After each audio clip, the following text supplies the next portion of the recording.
Dendron has always been a good place to me and my family. The fish in the lake, more than enough for food and trade.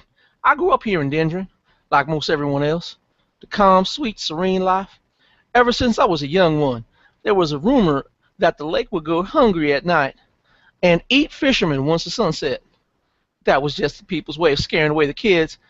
You know, the kids sneaking out at night.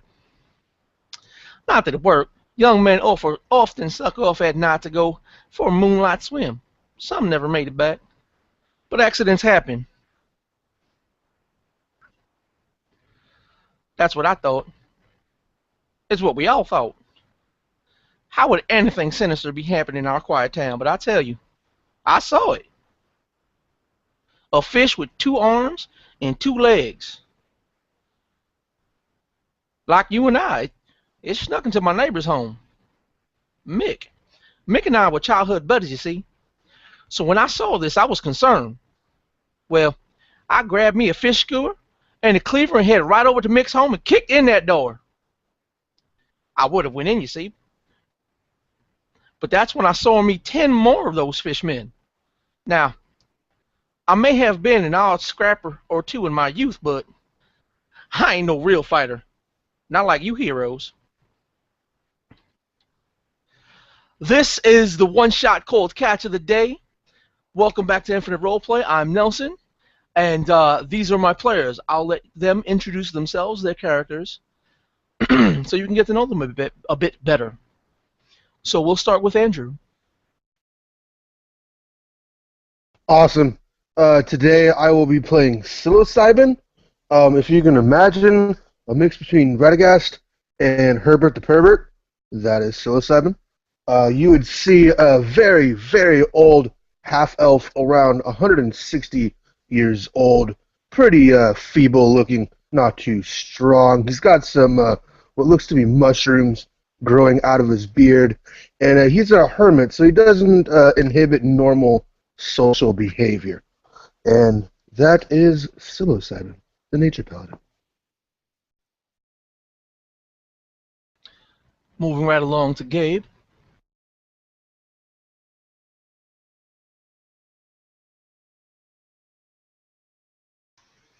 Hi, I'm Gabe, and I'll be playing Ilarion for you today, which is a wood elf monk. He has come across his little band of people who happen to be passing his way, so he decided he would let them along on his journey. And as they find out information, he kind of gets his ears perked up a little bit, pun intended.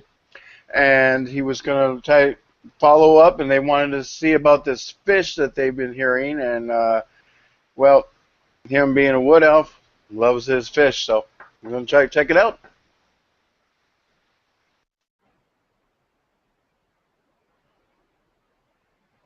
Jim? I will, excuse me, I'll be playing Tali Bonecarver, our Goliath Paladin, and standing about 8 foot tall, about 500 pounds of pure muscle, super dark eyes, tattoos all over my head, all over my arms, all the way to my fingertips, covered in plate armor, and I'm absolutely excited to hear about these weird fish people because, well, I've never beat up any fish people, and, you know, I'm looking to check off things that I have hit. Yes, I've hit a bullet. Yes, I've hit an orc. Yes, I've hit some elves. Looks around the group. Never hit Fishman. Yes, please. Nice, nice. And Thomas?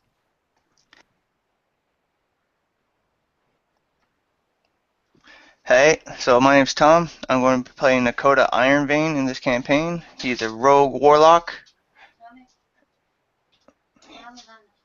Yeah,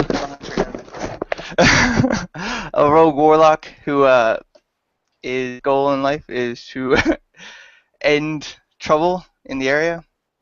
And I will be right back.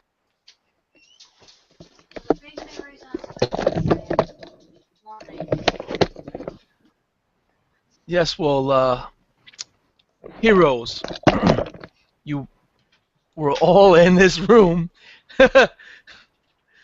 And hearing this story from a slightly older human man, do any of you wish to respond to him, ask him any questions, or move around your headphones a lot and mics? I tried to move mine like 3 times. It didn't work. So yeah, like I was saying, you guys are in this. It's not really a shack, but it's not a very big home. It's sort of like a loft that you would see in the city, but inside of a small building. It's 1 story, 1 room inside of this house. And he's invited all 4 of you into his house to help him with this situation, because most people in the town don't believe him, and those that did have already left. I'll be standing in the room then silently, with my glaive off of my back and my arm hunkered way down, just listening, nodding. I'm not really much one to talk, which is the exact opposite of the shiny spot you see in front of you. But my character, lots of pointing and gesturing. Excuse the ape, my dear man. Excuse the ape. A lot like Thali, I'm more inquisitive by facial expression more than actually words. He tends to do exactly the same. He nods, he tilts his head a little bit to get a deeper understanding of what is being said. He basically believes in the more wiser you are, the less you speak in life, because you let others give information that some like to overspeak, and that's what he picks up on.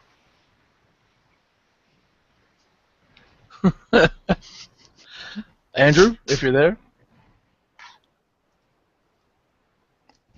Yeah. I'll just kind of a look around my party and just say, "Hey, how's everybody doing today?" And walk up next to Thali, because he's the most muscular one, and kind of go over and try to rub his shoulders a little bit. Well, I see you. You're a tight-knit adventuring group of heroes, aren't you? That you should take care of it. I don't see why you would call him an ape. That is very disrespectful. But in my keep him. I understand. Forgive me for not having enough height to my humble abode, as you would require. But you do have such a generous friend as to make sure those are muscles, right? Those aren't like mounds of. That's muscles. That's that musculature right there. Keep them loose and ready. You're gonna need it. There's a lot. Like I said, that's my muscle man. Like I said, Are we flirting or are we getting into the mission? Flirt? Who? Well, you see a young fella somewhere? Where? They sneak into my house? And he starts looking around all curious, trying to, tidy himself up a bit. He's wearing, what might have been at one point white clothing here and there, just stained over the ages, of all the bloodworms and such that he's used as bait, old chum stains on the bottom of his pants and his shoes and his boots.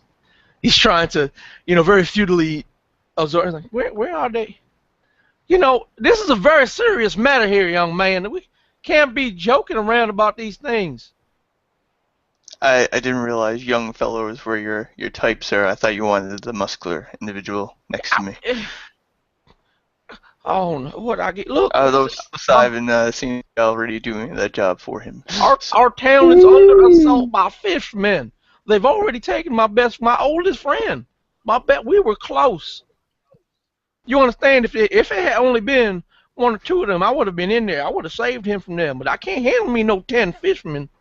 I'm sure you definitely would, my dear man. Please point us in the direction, and we will gladly retrieve your friend for you. I look around the room. I look around the room for something hard that he would drink, like some kind of ale or some kind of wine, whatever it is that he would normally drink. By just looking around in the room that he's in, And then I would actually proceed to actually fill a goblet of the drink that he would be drinking and to offer it to him so he can relax a little bit. And I would actually speak. Very well. Please carry on. What is it that you can enlighten us with? And as I offer him the goblet. Yeah, when you go, he's sitting there having a little verbal bout with your allies, and you find a little, a little glass jug. The liquid inside is perfectly clear. You would think it's maybe, some sort of water storage until you start pouring it, and it's strong. It is horridly strong. It salts your sense of smell. And then you pour it, and when he turns around to walk away, you hand him the cup, and he just shoots it back like it's no problem. He drinks it as if it's water. And he goes, mighty kind of you. Walks over a little bit further down the room, and he starts rummaging on a table that's full of, old fishing stuffs and gear and rods and hooks and all manner of things. So, seeing how potent this liquid is, my character would have an idea to maybe procure some for later investments. So, is there any in the room that I can see, like extra, that he might be willing to part with? There's a few empty glass jugs on the floor that might have, a few sips left in it, but the only one that was really full was the one that was poured for him, and is now in the hands of Ilarion. My dear sir, would you happen to have any more of this strong, beautiful liquid that I might be able to purchase from you? Oh, you want? See now, now you're starting to get serious. That man, that's mixed brew. We ain't got no mix. We ain't got no brew. You ain't got no brew. We gonna save mix. I mean, we gonna save him. He starts rummaging. He keeps rummaging around, and he takes a long fish hook mounted on a pole, and then he rests that near the table, and he's still rummaging around. Are you suspecting to come with us on this venture? He looks over his shoulder. He goes, "How the hell would you? How would you find this place?" I figured you would give us a map. No, I followed them. I know exactly where they went. You don't know these woods, son. Very well. Would you happen to have another fish hook staff? Is that what you call it? I'm not sure what you call it in. They call it gables. You go, what? You want? You eyeing my gigger? A gigger. Do you happen to have another gigger that I may borrow with you? And that way it would have another one in case yours did break or mine did break. We'd have two. This is my gigger. This is what I gig with.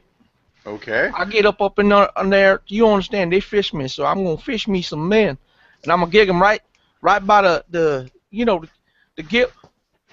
He turns around and looks at the at the Goliath, who's apparently smiling. I ain't gonna say nothing to that one. Goes back and starts rummaging around at the table. Did he set the gigger down? It's leaning against the table. I want to walk over to it and hold it and feel it, just looking at it, trying to figure out how to use it. In my right hand, I've got my glaive. I do a thrust with it. Look at the gigger. Oh yeah, thrust that gigger. Yeah, I mean, it's like one of those old fishing hooks. It almost it almost looks like a pike. Okay. With it's got a spearhead, but right where the metal of the spearhead is formed, there's also a hook. Oh, cool. Be careful, my dear man. You're getting cyber-sized in arousal. He again looks back at the big Goliath and is like, wait, it's good, right? It's nice. Yes, let me show you how to. And he starts extending his hand. He looks a little bit concerned. Cool. He'll just, as he spins it in his hand and hands it to them by the butt of the pole. And he's like, thank you. He starts whispering to the stick. Don't you worry. It's all right. And he I strokes lean it. in and I'm trying to hear what he's saying. All you can hear is the word Bessie.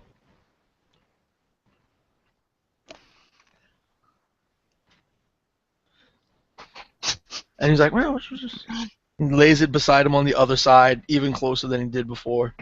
And he goes back to his table, and he found almost everything he needs. He pulls out another cleaver, a knife, which is basically a dagger. Searches for his tool belt, puts it on. It's empty, but he starts filling it up with, knives. Puts the cleaver in there. Has an area for some fishing line.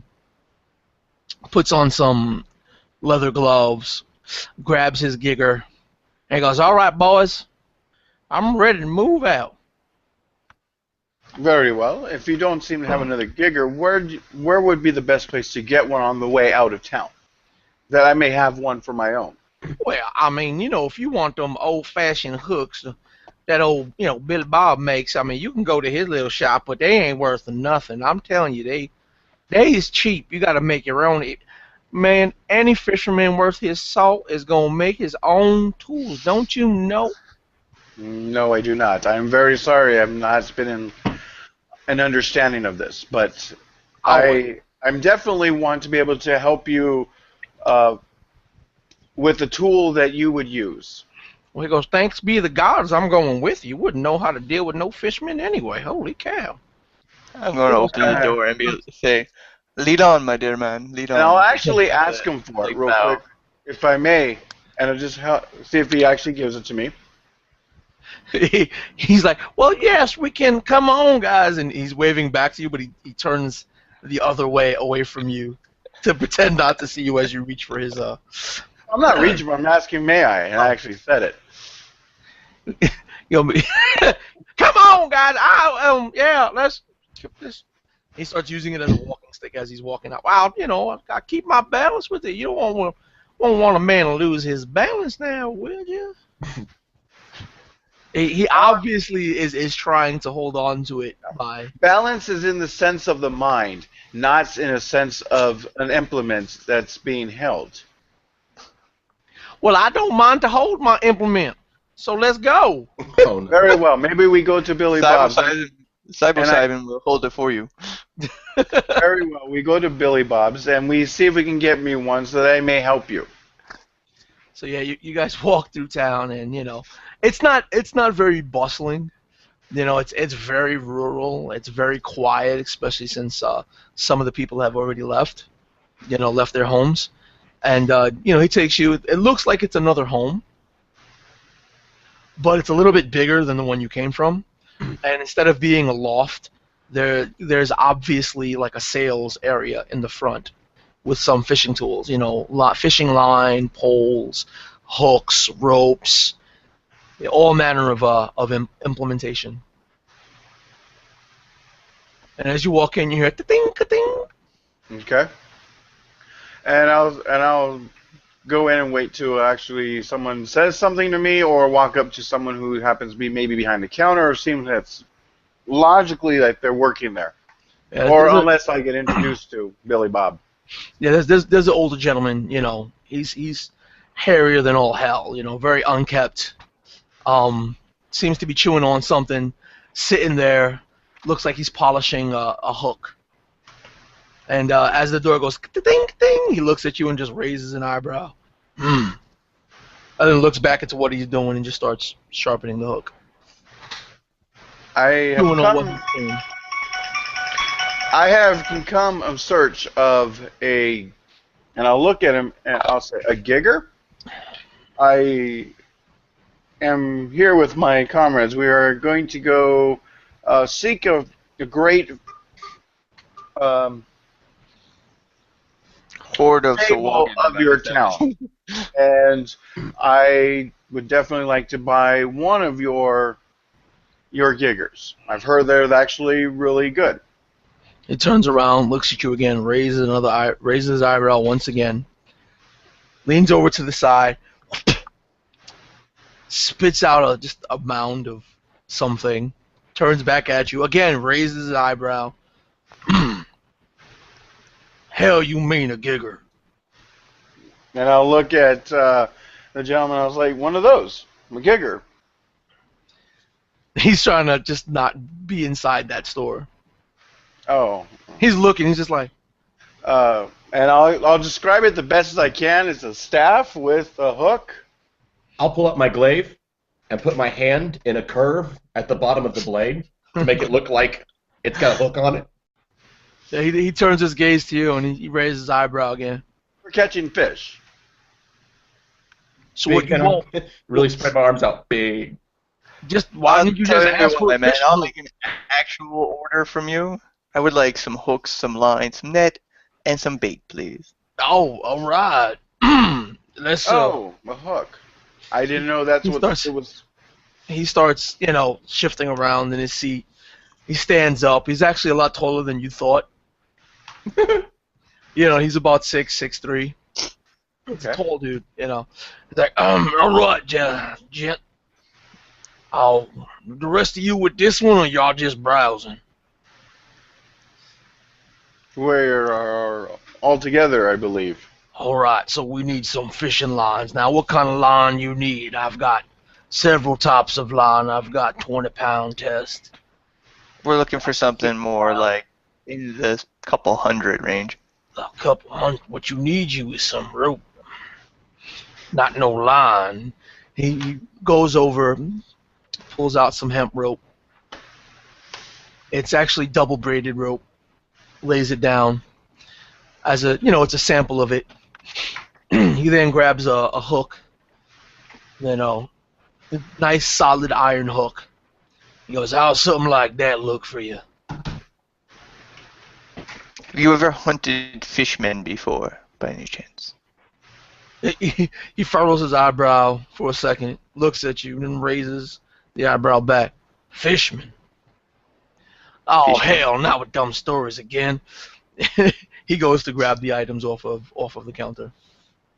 I put my hand on the items. Don't be so Yeah. hasty, my dear I friend. was like, we both do. We may So I'm be like, wasting your time, but either way, our coin is still good. Leans up, and then you hear the dog in the background.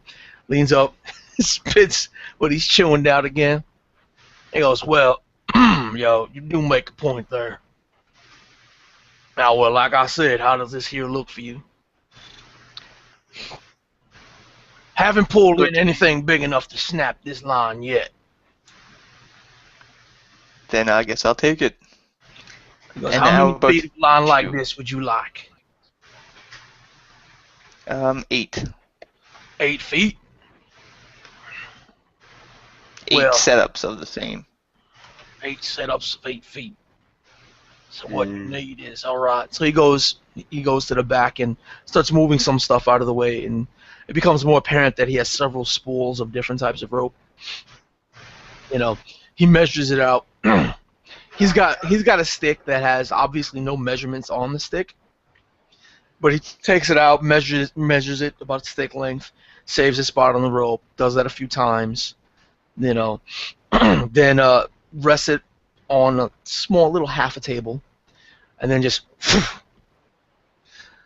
with a very sharp cleaver, rolls it up, quick 8 feet, puts it on the table, does that again 8 more times. He goes, all right, 8 sections of 8 feet. Goes back to another corner. You hear, metal clanging, the solid pieces of metals. And some wood falling. Takes out a couple of hooks, one at a time, places them on the counter. Boom, boom, boom. They're obviously solid. They're obviously heavy. And he drops 8 hooks on the table. He goes, now you know how to tie a knot, right, boy? No. The hell it matters. It don't even matter. You're a fish, man. What else can I get for you? A large a net. hook. One of the, I don't know, point to one of maybe if I see one staff with the hook on display or something or around. Yeah, he starts searching around. He pulls that one out, underneath some other items. Pulls out 2 of them, one in each hand. He goes, you like 8 of these too? I'll look for the tallest one, like 6 feet, 7 feet. stick? Oh, 6, 7 foot. I don't think we'll need 8 of them. Well, Maybe No, I just 4 need of one. them. he goes, wait, hold on. He takes a few minutes and he pulls out a stick. This stick must be like 12, 15 feet tall. Ugh, too Almost the much. height of the entire shop area. He lays it Ooh, down. that's a shaft. Starts rummaging around, pulls out a saw, a small hand saw. He grabs that line of stick, without measurements, starts putting it on. Okay, saving a spot and seeing about what's the right size. He holds it in place with his hand and starts sawing away.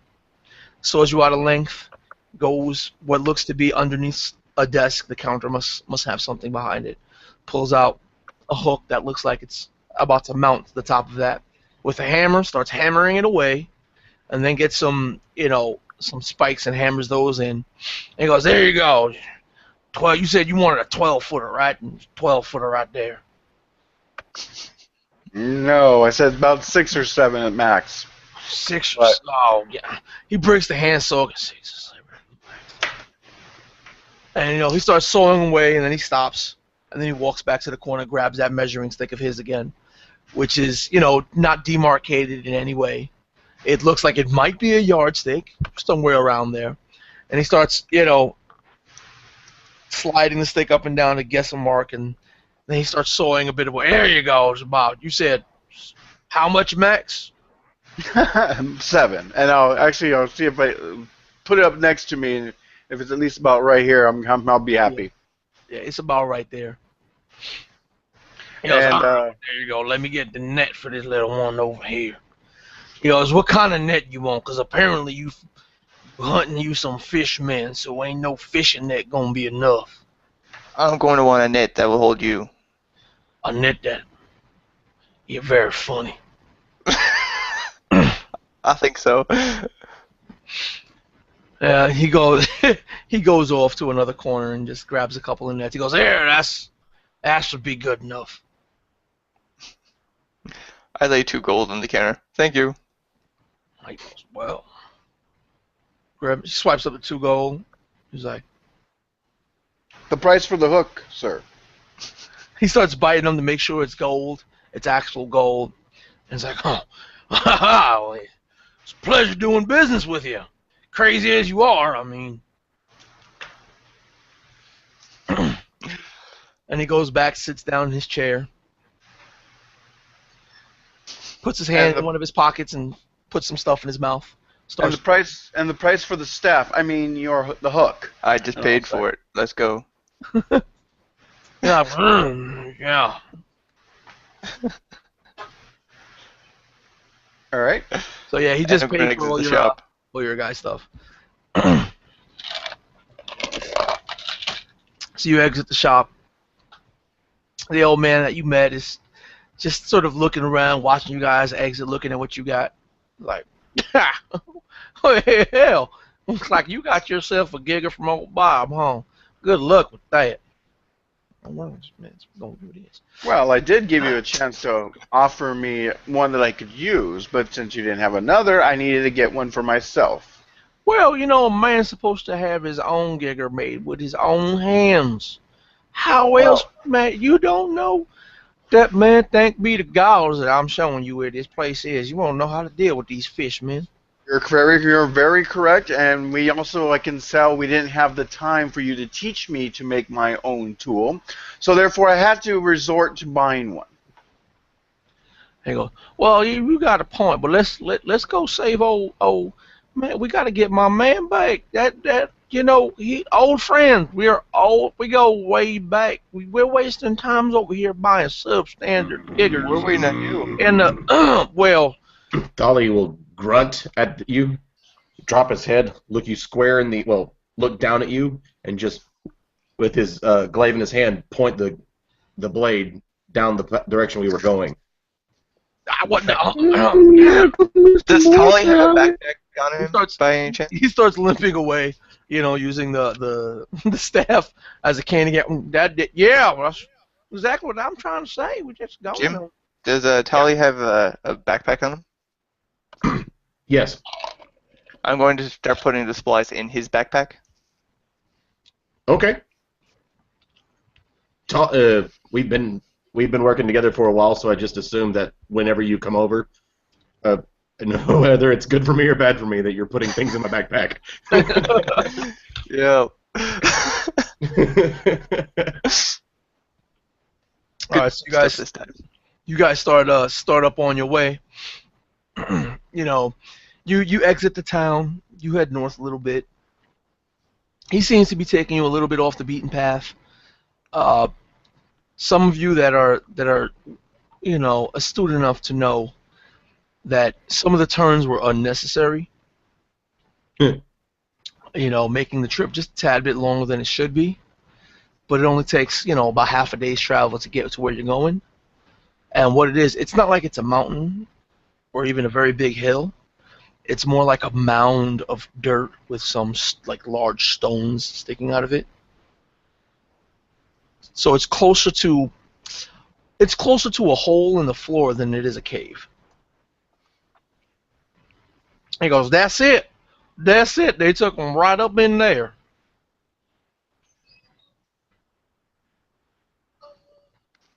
That's All right. one Yeah, mother I'm gonna stop here, people. jump on All right, take a look inside. Does it go straight down, or does it descend very quickly, or like 90 degree quickly? No. It goes forward a bit. It's not much of a decline. That you can see. Oh, you're. Oh, yeah, you can see it. You're a freaking elf. Mhm. So yeah, if you step just inside and get the sunlight out of your eyes, you can see that it only goes about maybe 10 feet forward before it starts dropping off a little faster and faster and faster going down. All right. Taking I'll actually go. I don't need to be, but I'm actually going to help to slow me down when I really need to. I'll actually go ahead and walk and expect to start sliding and use my balance to slide myself down. So you're gonna surf your way down if that's the case. Correct. Okay, everybody else? Yeah, I'll start to go towards the hole and look back at everybody and be like, "Hey guys, it's okay. It's like an underground slip and slide." And I will also try to slide down, kind of surfing down the.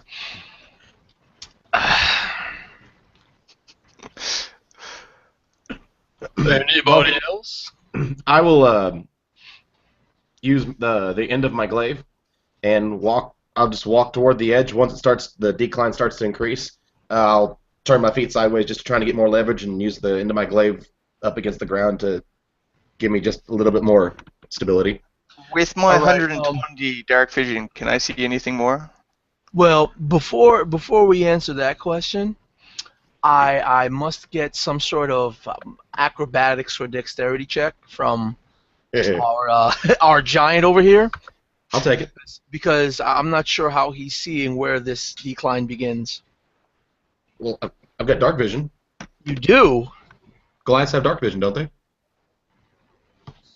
They do. I'm not sure. I No. didn't. I don't think they do, but I thought I did. Okay, if I'm no, wrong, I don't. if I'm wrong, forgive me. Well, since I already said it, then I'm going to just deal with it. And then once I fall, then I'll light something on fire.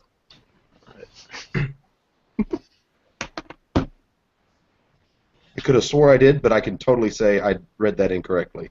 Or didn't see that at all and just figured something stupid out. Cool, let me roll for it. Yeah, no, they don't. I'm just now checking. Jim's making things up again. Wait, what did you get? Roll a 20. right. Guy rolled a 20. Okay, so while all you guys are going down, like I'm assuming that you guys are going in, one after the other, Yeah. correct? Yeah. Okay, and you're asking about the 120 feet. Yep. Do you go down first, or do you stop where it starts declining before you look? I'll probably go down first, just as well.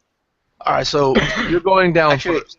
what I'm going to do is going to jump on the giant as he's about to slip and then surf him down. Okay, so you jump on his backpack, right? Let's not even. I mean, what are you, a drow, right? No, I'm a wood elf. Oh, what else? What else have 100? No, they don't have 120 foot dark vision. He is if he's a level 2 warlock. Oh, Devil Sight. My bad.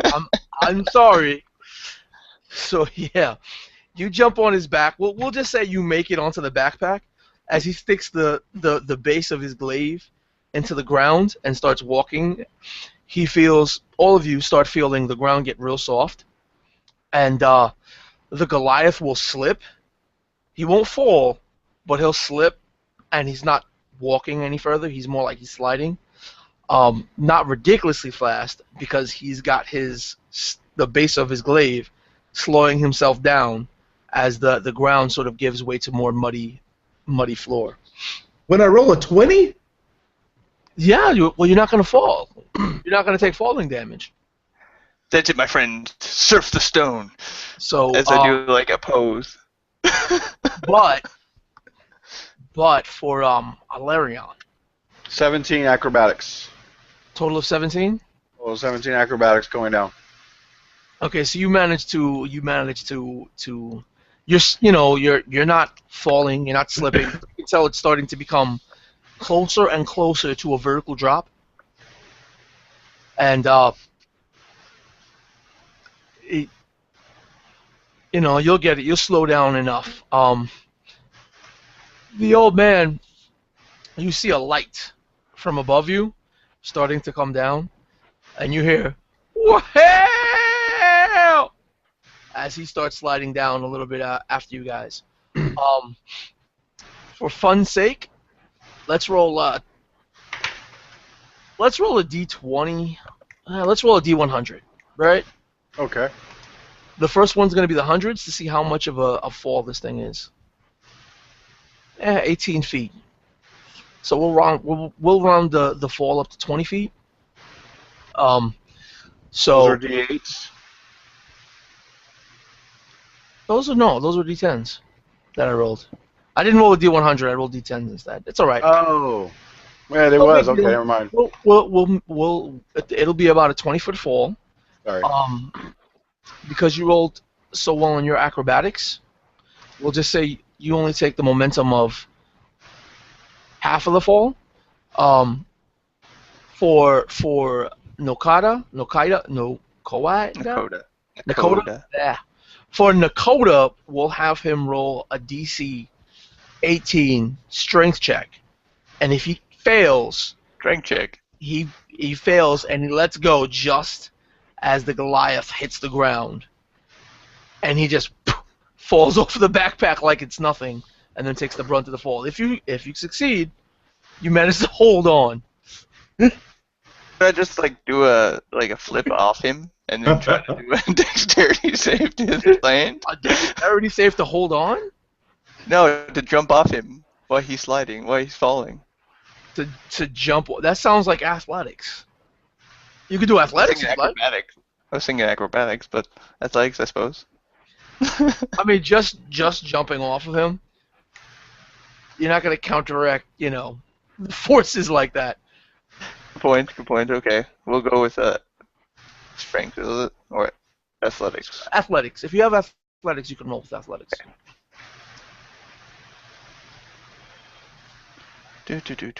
And roll. That's a 21.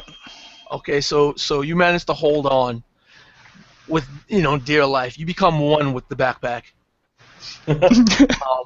Yeah. So the total damage is 8. So Alarion would only take 4 points of damage as he falls, and old man Swiss Sieben? CeeLo, fine. We'll go with CeeLo. So CeeLo, as you're sliding down, how are you proposing as this thing gets more and more vertical? I start kind of freaking out. Someone catch me! And I'll yell down for hopefully someone to catch this feeble old man. So if as you guys are hearing this, if any of you want to catch him, I'll let you roll a strength or athletics check to split the damage. To split the 8 points of damage in half, and each of you take 4. I will As you move break his fall. away. I will move away from where he's falling because it's very evident I am not very strong. I'm more agile. But when I landed on my feet and looked like I took no damage instead. I'm going to reach out to save him, and then I'm going to realize how much he creeps me out and pull away. That's all right. Yeah, I'm still going to go ahead and reach out and attempt to help him, though. All right, so same DC 18, either a strength or athletics check, whatever one. If you have athletics, get your bonus. Oh, bummer. Okay, well, good luck to me. Let's see. Hey, that's an 18. What? Hey. I've got a +7 to athletics. All right, so CeeLo, so CeeLo and Bone Carver each take 4 points of damage as you help to break his fall. And Thank you, Bone Carver. as that happens, you guys hear,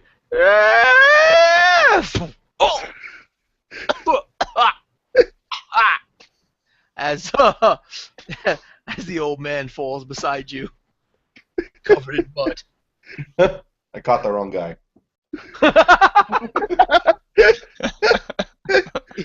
He'll get up. Oh, crick his back. Oh, I can't believe. Oh, I'm not prepared for that. Okay. But I thought you said you've been in here before. I said I tracked them. Oh, God. Oh. I tracked them here. How the hell we gonna get out? Well, we can't get out. We can go forward. Oh yeah. Well, I'm sure a situation will present itself. So yeah, he starts cricketing, stretching himself out. He's like, now he's walking. He wasn't necessarily walking with a limp before, just using the staff as support. Now he's walking with a limp, and like you could tell, his staff is allowing him to walk right now, as he's in some pain. As he gets in front of you guys, he's looking behind you. He goes, I ain't been this far. Clearly not. Clearly. And we know he's nothing bad can be up ahead. Famous last words. So you gentlemen would like to proceed? He's no longer taking point. He's He a little does have a frightened. light, though, doesn't he? Yeah, the torch fell next to him. I guess I'll climb down off the giant at this point and then start walking forward. We know he is a halfling, right? Who? Our guide. No, he's human. Oh, he's human. Well, then Yeah. I definitely want to make sure we have a light for him because he's probably one of 2 or 3 that can't see. So now If you guys are using lights, then I'm going to be further ahead. Likewise. So But I don't have to be the other way. the Fey-blooded move up a bit, huh? Yeah. All right. So you guys start to proceed, and this doesn't look so much like a cave, especially with your passive perception that you have. This doesn't look like a cave to you. It looks more like it's been carved out, like not a natural forming cave. And the walls are, they're kept almost in a muddy state. They're wet, and it almost looks tunneled out. It's a bit too big for even like Bone Carver. Bone Carver is starting to not, if he were to reach up and jump, he wouldn't reach the ceiling. All right. This bodes not very well for us. Yeah, and it's just opening up larger and larger.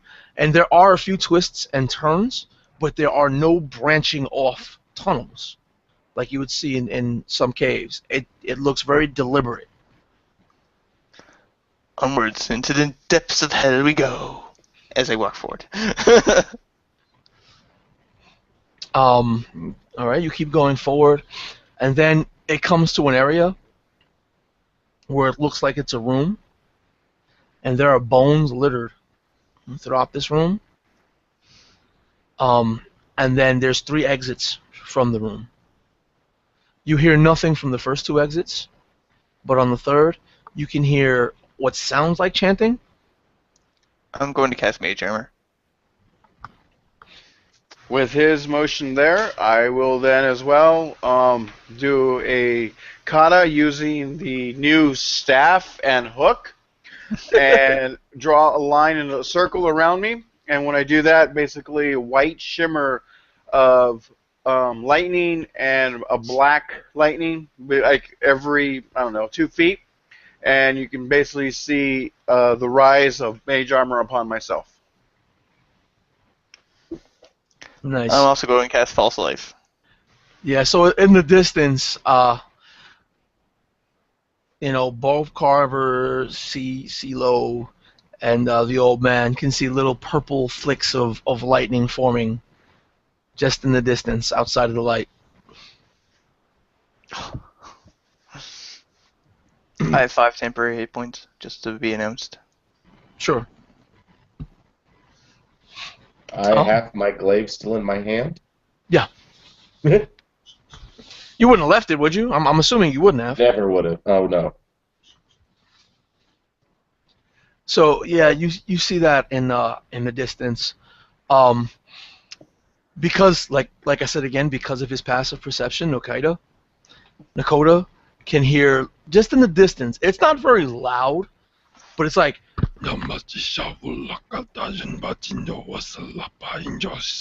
just that's what you hear in the distance.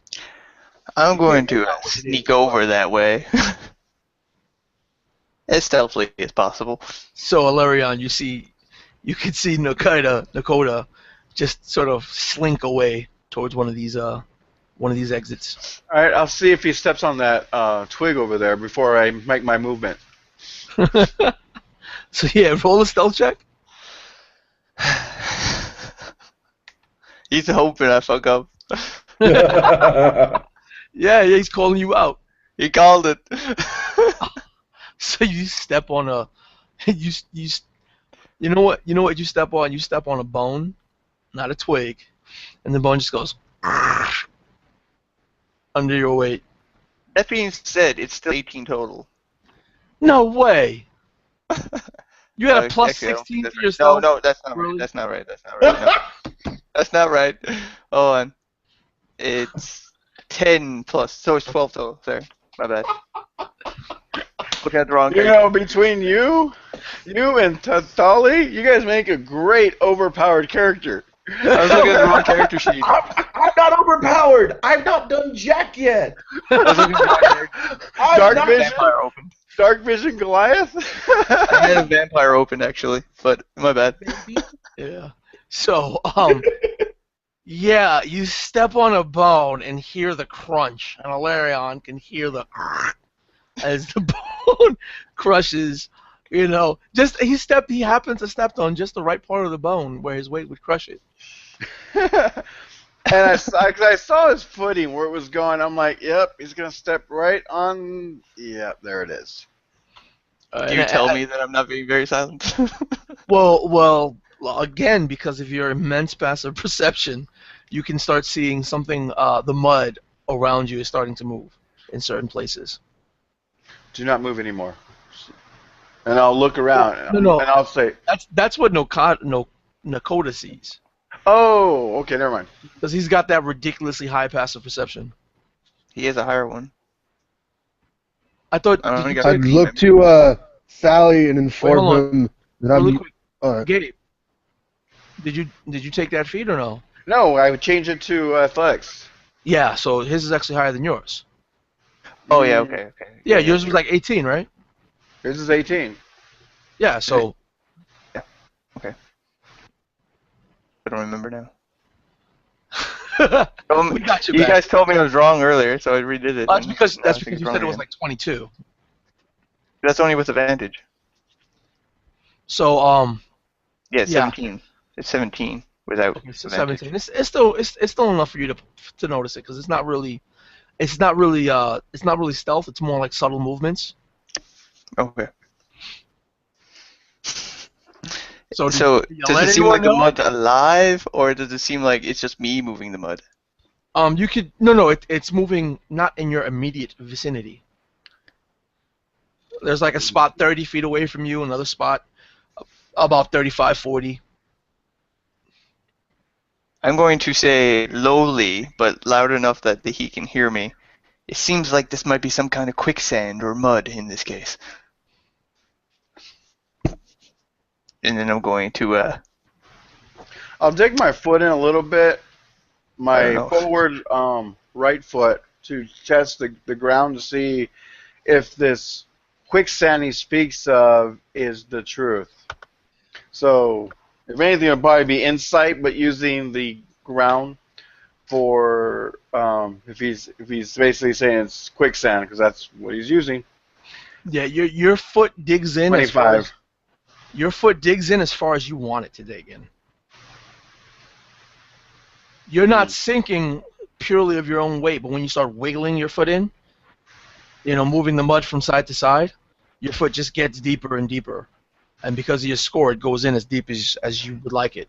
Knee deep. If you want to go further than knee deep, that's entirely up to you. But it would definitely get about knee deep without feeling like you're on 100% solid surface. It still feels like there's more mud beneath your foot. do I see any handholds or anything like that? No. This is just a big open room. I don't like There's this. nothing but bones on the floor, various different types of bones. I'm going to take out one of the long poles that I got with the hooks that I got from the shopkeeper. And I'm going to start poking the mud and seeing if I can find a hard spot. What, at your own feet or by the motion? Around me first, and then if I find one, I'm going to start following the hard spots. Yeah. These were, I believe, 7-foot tall poles, right? Something like that, yeah. That sounds Yeah. right. It gets you can stick it in, and the motion starts getting larger and larger in the distance. That apparently, Gabe, what was yours? 15? Your passive perception? Okay, you muted what now? My passive is 3 and 3, so that's 16. 16. Okay. At this point, you start noticing motion in the mud. It looks like something is moving around in the mud. There's a commotion in the mud. It's moving. Yeah, several areas. As far as Nakota, you're just sinking that spear in. There's only about a foot of spear left before you feel what might be solid. And the other two of you, what are the other two of you doing? Are they in the light at all? By this time you would have caught up to them, yeah. Oh, good. So, I'm looking confused. I heard something about quicksand and. This mud is very, very deep, and I don't know how far we can go in it. You're not sinking though. As you walk on the mud, you're not sinking. Yeah, but I do have the spear. That's Yeah, like 6 whenever you feet touch under. We could have a good old-fashioned mud party. And with that, a bunch of spots in the mud pop up, and you can see like the upper torso of a fish man. Any of them within reach of my blade? There's scattered. I'd there's like to scattered let- throughout this other room. Huh? I'd like to let Sally know to have aura of warding and aura of protection, or anybody else in the party, when we see this fishman. Yeah, so you see one pop up. It pops up, and without wiping any mud away, you can see the form sort of stretch. Right. Another one pops up. It's like leaning over, wiping the mud from its face. A third one pops up, wiping the mud away from its face as well, sort of crawling out of the mud. And at that point, if you guys would like, you could roll initiative. Cool. I've also got aura of protection. What?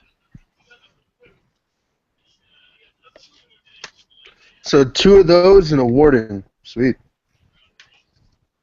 I think my thing might be frozen because I can't do anything Can you click clear? Yep. Nope. Won't let me clear it either. Are there critical failures on initiative? Because if there are, I just rolled a critical failure on initiative. It's 1 plus your dice. Okay. For ability checks, skill checks. You're not gonna crit fail like that. It's mostly for attacks and stuff. I'm going to have to refresh the page, guys, because everything's all froze up. So. All right, we'll kill you last.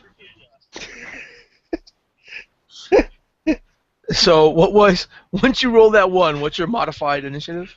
I believe it's only a 2 now. Okay, so you're definitely last. Hey, man, I'm old and feeble.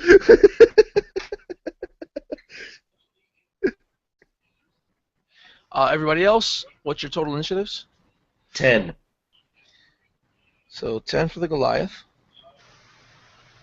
Oh no, I'm And lying. 9. Okay, Better. so Bone Carver's only got a 9. What does Alarion have? 21. What the hell? It's right there. 18 plus 3. Wow. All right, so we'll find out. We'll find out what your devil-sided elven ally has a little bit later. So you see him pop up, Alarion. You're the first to act. Okay. How far away? Like within 50 feet? Almost. They're probably all within like 15, 20 Okay. feet. Then I will move up to in a more of a sporadic move, trying to stay out of reach of them because I'm trying to judge their reach, and I'm going to go to the furthest one. Mm-hmm. And be able to move around and get into there, and then I will go ahead and take 2 strikes of open palm, and we go and clear that up, and it's going to be the first hit, and then the second hit. The first hit's going to and we're going to do 1d6 plus 3, so it's going to be,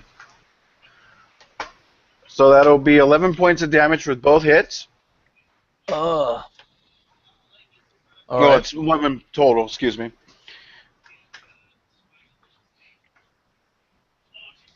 So you open palmed it, and you can feel brittle bones crunching as you hit it. All right. And then I'm basically just going to stand there, basically in a defensive mode, but I'm not going to do my flurry of blows. I just wanted to test it, but I'm not using my flurry of blows on this. Yeah, it falls back down for a second, but it's not actually knocked out. It's not dead. Mm-hmm.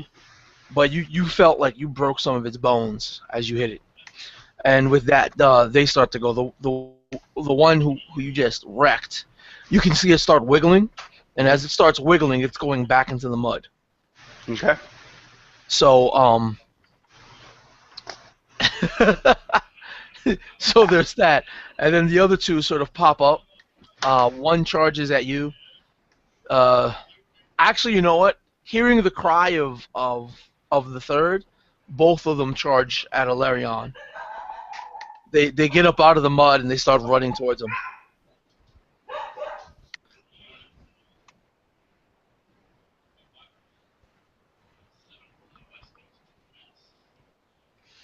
What am I doing to you? I am... Oh my gosh. So a 20 and a 14, does that hit you? For myself, only the 20 hits. Only the 20? Alright, so one of them bites at you and does 3 points of piercing damage to you. Okay. As it opens up, I mean, they've got huge heads. So, it opens up, it's almost like a piranha. And then it sinks its teeth into you and it's like... putting up. The other one tried to bite you and missed. He starts cursing you out. He's like... And with that, it's actually Bone Carver's go. Wait, is Thomas back or? Yeah. Because I don't see him in his camera. And he's muted. There he is. There he's coming in, but he's not there yet. All right, so you can do what you want, Bone Carver, and we'll find out what he's up to in a minute. Okay. Sorry, guys. Boats guy came drop off package. So let me know your initiative. Mine? Yeah. Re-roll it now that it's working again. Very poor. 4? That is 4 plus 5 is 9. 9. So you and Bone Carver go at the same time. Cool. You can go ahead and go first, man. Okay. I see the fish people, right? Yeah. 2 of them, 3 of them were popping up. One of them got his face smashed and wiggled back underneath the mud. And then Alerion, the one who did the face smashing, got charged by 2 of them and bit by 1. How many can I hit with a 15-foot cone attack without hitting my allies? None. You're gonna hit him. You're gonna hit Okay. Alerion. Then I'm going to shoot them with my bow.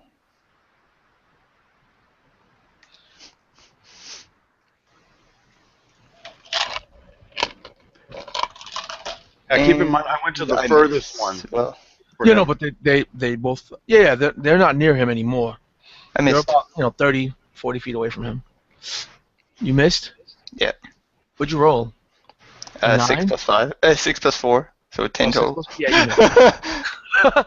There's just a boat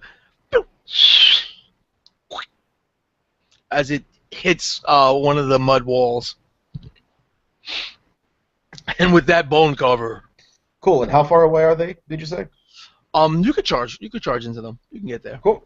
Well, I'll move into it then. Preferably, I would like to be within 5 feet of them rather than at the extent of my reach, the 10 feet. Okay. Cool. I'm going to move up. And got 2 attacks. Sweet. Here we go. First 2 attacks. That didn't help me. Just tell me what your totals were. It's a 16 That hits. and natural 1. Okay, that natural 1 is going to be fun. Fun for the Okay. 1. Well, then let's go ahead and do my first damage then. Do you want something fun to happen for the 1, or do you want to just cancel out your hit? I'll take something fun. Why not? Okay. All right. I think it sounds more fun that way. Let's see. So roll your Sounds damage. like roll a your bad damage. move, my friend. All right, and that'll be that's 8 damage. Okay, 8 points of damage. Yep. So you hear it cry out. "Roar!" It turns to look at you, and as you're starting to swim again, you hear it go. And then as it says that, you sink in the mud, and you sink about waist deep, just out of Sweet. nowhere. Great. And now you're looking at it eye to eye. So Okay. the missed attack was, you went up for attack and you just fell, Okay. half your distance down. So you're about waist deep in this mud. Okay, and then I'm going to attack with the butt of my polearm. Oh, there you go. 17. Yeah, that's a hit. Cool. And 9 more. Now, describe how you kill him. The first hack, I hit him right across the chest, and I sink down. Coming back around, I missed with the second attack. One more right at the trip at the feet, and then butt right into the chest again, into the slash in his chest. Oh God! So yeah, you hear just tons of tiny little brittle bones just smash, as the butt of your weapon sinks into this open wound, and then it just falls right there, right in front of you. And with that, CeeLo. CeeLo. Oh, unmutes my mic. I would like to. There's only 2 that I can see right now, right? That are up. No, there's only one that you can see that's up. That's Oh, a sweet. little bit. Bone Carver's about 10 feet away from Alerion, and Alerion's engaged with that one on the very next side of him. I'd like to use my Nature's Wrath then and try to ensnare it. Okay, how does that work? Flipping to that page. I was near to ask that. I was already flipping to the page. I believe they have to make a wisdom saving throw. Alright. You can use your channel divinity to invoke No, primeval forces to ensnare foe. The 10 feet must succeed a strength or dexterity saving throw or be restrained. he fails. Is it only that he's restrained? Yeah, it just says while restrained by vines, the creature repeats the saving throw at the end of each turn. I'll tell you what. He rolled a 1, and he's not very strong. So you could describe how your normally non-lethal vines kill it. You see these vines come up from the ground, and they slowly start to burrow their way into this fishman. You see it entering his stomach as these vines start entering this body, and slowly, as you hear him squeal, they burrow its way and out of its mouth. Yeah, and with that, some of the mud is actually starting to recede, just lowering. Nobody else is lowering into the mud. The mud itself, the room seems to be growing taller as the mud just sinks down a little bit.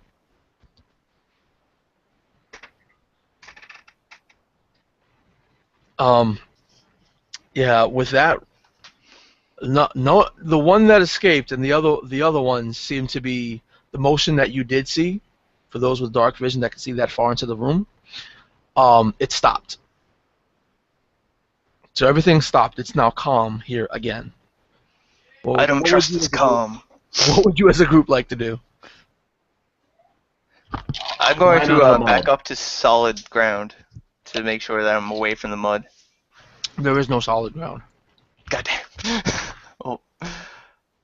I'm gonna do a quick kata and center myself, and I'll actually heal that 3 hit points from, Okay.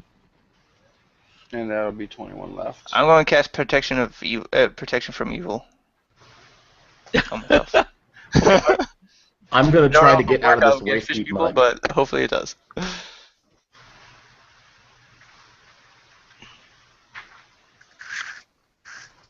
Would I be able to like walk over and? Oh, I guess I didn't say that. Never mind. No, this is out of combat right now. This counts as being out of I- combat. So let me know. All right, I was just gonna say. Usually, psilocybin, his rapier is kind of like his cane because he's so old and feeble. I was wondering if I can kind of like hand that to Sally, try to kind of like pull him out of the mud a little bit or get his balance. Sure, you can assist them. Awesome. I'd like to go do that. However, Thali, as this old half elf is trying to assist you getting out of the mud. Hey, Sally, grab my shaft.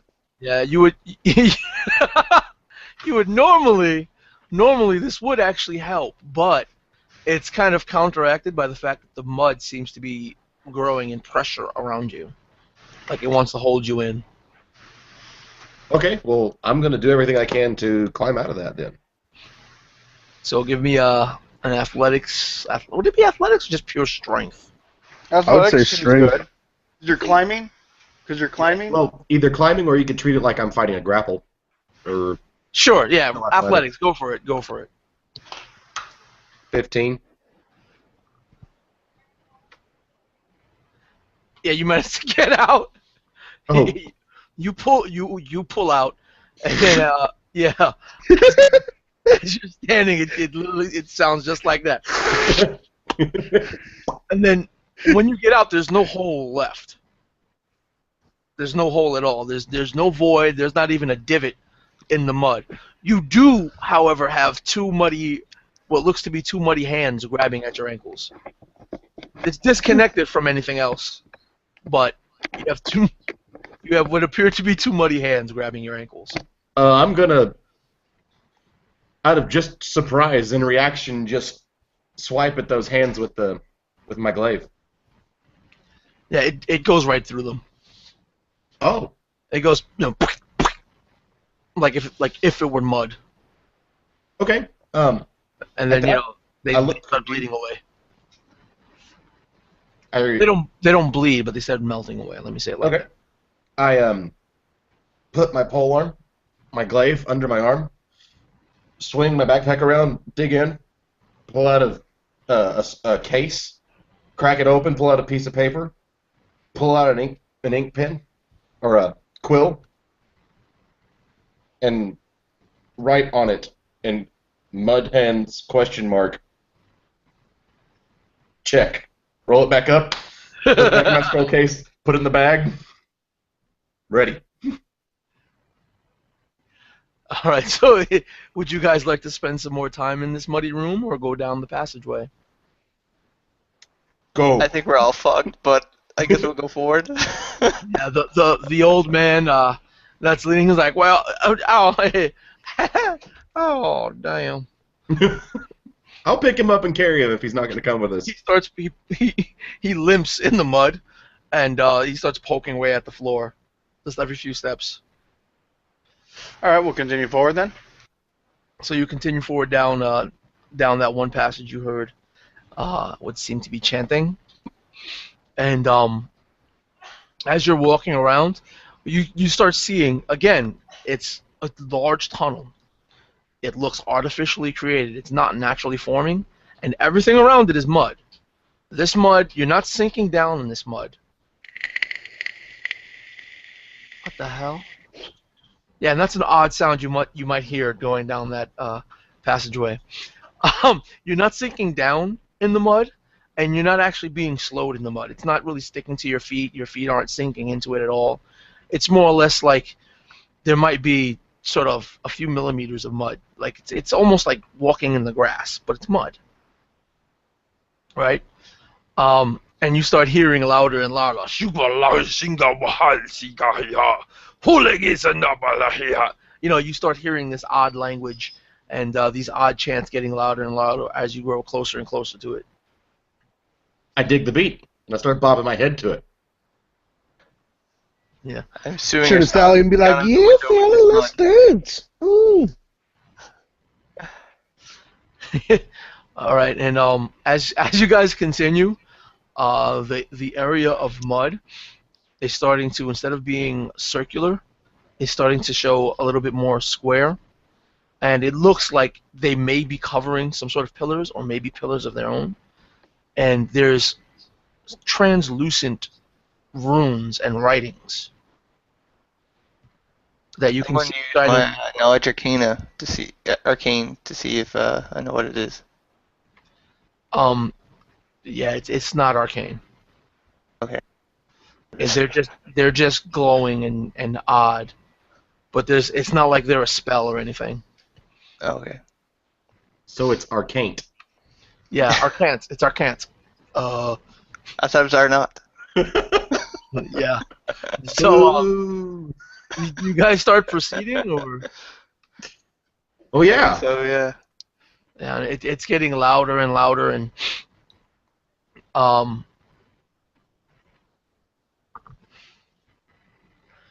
what the perceptive of you start noticing is that the mud that has formed almost into a square rather than a cylinder, it starts moving as you're moving, just a little bit, sort of pulsating. It's pulsating with the beats of the chant. Yeah. This bodes very poorly for our chances. Yeah, the old guy's like, I should have just left y'all at the cave entrance. This is not. I never seen no damn fishman like this. This is. Then he starts muttering to himself. I don't know if you've ever seen truly a fishman, but your story seems to be weaker and weaker as the journey progresses. I know what I saw. Then he's like, I know what I saw. Damn it. Going to keep moving forward. So, is there any chance of being quiet in this mud, or is it strictly like brutally hard to be quiet in this mud? No, you guys are walking. It's like. Okay, so yeah, pretty hard. You know, it's making all the appropriate mud sounds. Oh, good. Yeah. So you guys continue forward. Yeah, I see nothing. The Correct. older guy is just hanging out behind you. He's got his little torch. He's just hanging out behind you, like. He is moving though, right? Oh, he's moving. He's not gonna let you guys leave him alone. You know. I'm But gonna have my bow at the ready, just Yeah. waiting for someone to pop out. Yeah.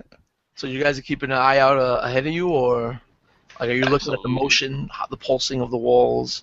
The I'm looking ahead of me glowing right now. writings? Okay. Looking ahead.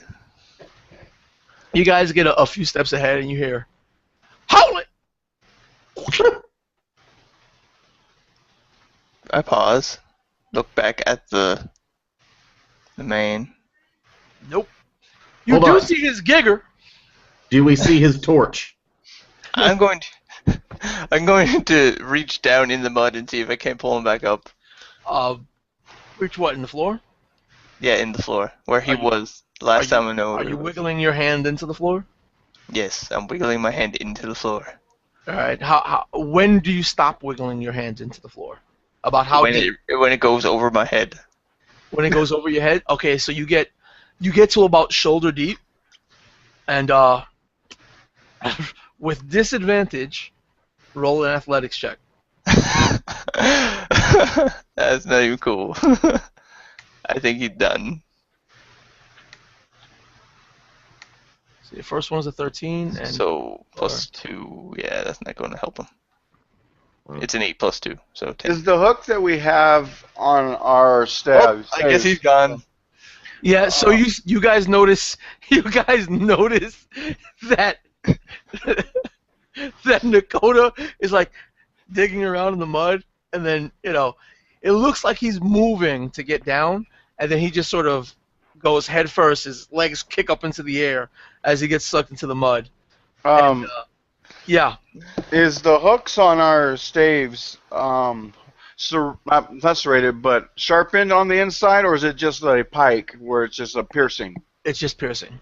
Okay, so I would actually try to catch him with the hook part of not stab him There into is- it. There is a point. There's a spear end that's combined with a hook end. Yeah, I'm not worried about that. I'm just trying to hook him up with basically to help drag him out, pull him out. I thought I could say Dakota that, but takes 1d8 damage due to teammate. no, that's not stabbing you. You would take him a lot more than that if I was. I'm just kidding. No, basically just a bit. I was trying to help him out when he was pulling out, but I guess somehow I was. Well, my muted or legs are wasn't. fully exposed, aren't they? Right now, yeah. You're going down, but at this moment you get about halfway down. Your waist area at that point, you get just a little bit up your thighs, so your legs shoot straight up into the air. Then I will Okay. I would actually then call out because I'm just beyond point of I missed my chance to pull him out. I'll ask for Charlie. We need help to get this, and I'm thinking he can't hear me. And I'm gonna say this one out. I'm not gonna say what I wanted to say. This asshole out. Yeah. No, I don't need to. No. And I'm trying to hold on. You just know I'm not strong enough Okay. to actually pull him. I can keep him still, but I won't be able to pull him out. Cool. So I'll be helping in a sense to, for leverage, but that's about it.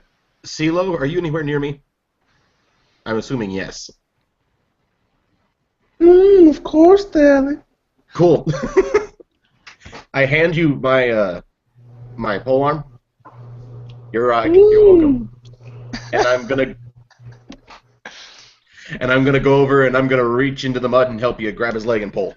Wait, how far were you and CeeLo away from Valerian when this If it was like, I mean, not from Valerian, from Nakata when he started getting sucked into the. well, he actually went behind us because that's how far. Well, then I guess how far behind us was our old friend. It was probably like 5, maybe 10 feet behind you guys. Oh, then that's no problem. I just got to move 10 feet back. All right, so yeah, you guys get there. Hey, Dakota, grab my pole. Grab my Does, gun. In the water. does CeeLo move in as well, or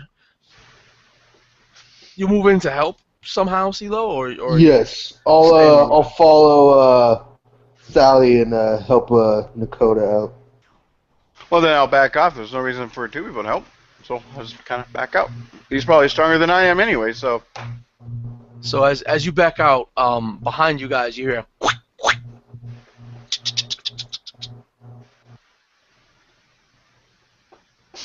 So, would you like to roll to help Nakota out? Okay, behind us, what? You hear. Sounds like something running across mud to me. Just get him out. Don't worry. Okay, yeah, I'm gonna pull. Need a strength check? Yeah. Okay. You're When do you being assisted, so you could roll with advantage if you'd like. Okay. Just a strength check. It's either a 20 or a 21. Yeah, that's enough. He gets, again, as he gets pulled out of the mud. And as soon as he gets out of the mud, it's like there's no divots. There's nothing. It as he's being pulled out, it seems to be making almost no difference in the condition of the mud. All right. But he's out and covered in mud, from head to waist. As I swipe all the mud from my chest. I'm sick of this bloody place. And I'm going to make a triangle and cast burning hands on the mud. I'm gonna make sure I get out of the way as soon as I see him put his hands up into the triangle. I would also like to back off. Yes. He's gonna drop a diamond cutter. Yeah. So you cast Burning Hands. It's enough. I mean, you don't have to roll. It's enough heat in the mud that the mud, solidifies. It cracks up as dirt, and then a few seconds after the fire goes off, it starts getting moist again and becoming mud. Move before it solidifies. Let's go.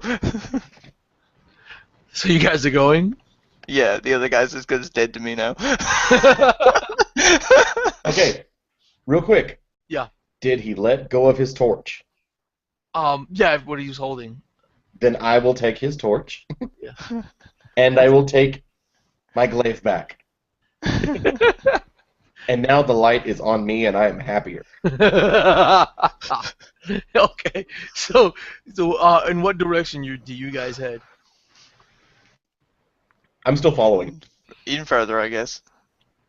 So you get in further, and down the passageway, there's more and more of these like rune type things, until there's like so many that the hall is actually brightly lit. Did you say room or runes? Rune. R-U-N-E. As in a rune stone. A rune. Yeah. There's like runes or hieroglyphs, pictographs, which are all glowing, that you saw sporadically throughout the area.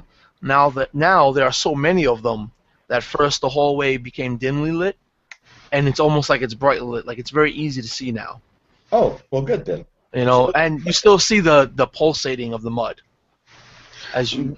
What is the gist of the pictures? Are they like people casting in a circle and some kind of like shark is available? I mean, what's the gist of the picture? You see, let me get a knowledge nature. See how well you know the natural world. Well, okay. I was just trying to figure out the picture. That would, let's see, knowledge nature, that's wisdom, so it's going to be +3, so 17. You got it. So you know, like when I tell you, your character knows exactly what I'm telling you as the player. Okay. You see pictures of sharks. You see pictures of various different types of fish. The sharks eating the fish. You see pictures of squids and octopus, all manner of sea life. Okay. And every once in a while, you see a giant one that it looks to have pieces of the sea life like mixed in together. And by looking at that, I can assume that is the description that was given to me, that he has arms and legs. Like, I feel like, okay, this is a fish, his legs a fish, and so forth. The one that looks like a mishmash of sea life. Mm-hmm. It looks like one part of the sea life was like the shark. It looks like an arm. Okay, so it's basically what I'm thinking in my head. I'll explain that to him. I was like, that's what he thinks he saw. That's actually not one fish and arms. It's actually five. And I'll explain that real quickly. As Okay. So, do they know we're there? Do you want to proceed to find out? ask him. Absolutely. Hey, do you guys know we're here? I'm going to try to get within range of my bow, at least, without being detected. Okay, so you keep walking down. It's actually, it's fairly easy to see even without the torch. There's no longer, anything shrouded in darkness. And as you go down, this thing opens up, like almost like an amphitheater, a giant amphitheater, magnifying the chants. The chants in here are loud as hell, and you see like dozens upon dozens, right? You could sit there and count them if you want to count, but So, you see a lot. You see rings of fishmen, in a circle, sort of jumping up and down and leading forward and back, almost like they're doing a rain dance, chanting in this odd language. Right, and there's a few of them that seem to be geared up with some weapons and whips, and they're whipping at the other ones, and they're chanting back, Salah, Chikuwa! And what they're dancing around is this huge, huge throne, and upon the throne, what you see from the base of the throne to the waist of this creature are countless tentacles like an octopus. From the waist upwards to the torso, it looks to be that of a man with scaled flesh. From the neck to the head, it looks to be like a giant piranha head, much like the men you see chanting. And its right and left arms seem to be, at first, normal arms, but instead of ending in hands, they end in shark heads. so my character, being well prepared for mass numbers, reaches into his pack and pulls out 80 pounds of calatraps. Okay, you pull out For the a mud? pound of caltrops. In one hand. In one hand. Well, no, like he's just calling out bags and bags of calatraps. Is it possible? I mean, I know it's possible, but is the ones that are whipping, are they like walking on the outside of the ring of these chanters? Yeah, they're not part of the ring. They're slightly out of the staff. Okay, when one gets closer, if another team member doesn't act, I'm not telling them what's going on. When one kind of gets a little closer, I want to stealth in and take him out quietly, not kill him, but just kind of like stun him, I guess you would say. Basically, bring him down. Just do one of these and just kind of stun him, and then bring him down quietly to take him out. They're of the within fight. 10 feet though, because they have to be in range of the whip. The key to victory in this situation, my friend, is defense first. We will set up our defense in case they charge us at once. Then we will strike. My character says to you. Yeah, but you don't know what I'm thinking. Well, how about this? While your character is talking, it's like the key to victory is defense, and There we go. cutting you off, you hear.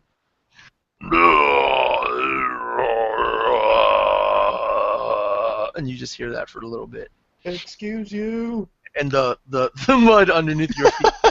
when this thing is like, the mud underneath your feet and the mud inside of the walls, instead of pulsing with the chants, it now just stops pulsing and begins to vibrate.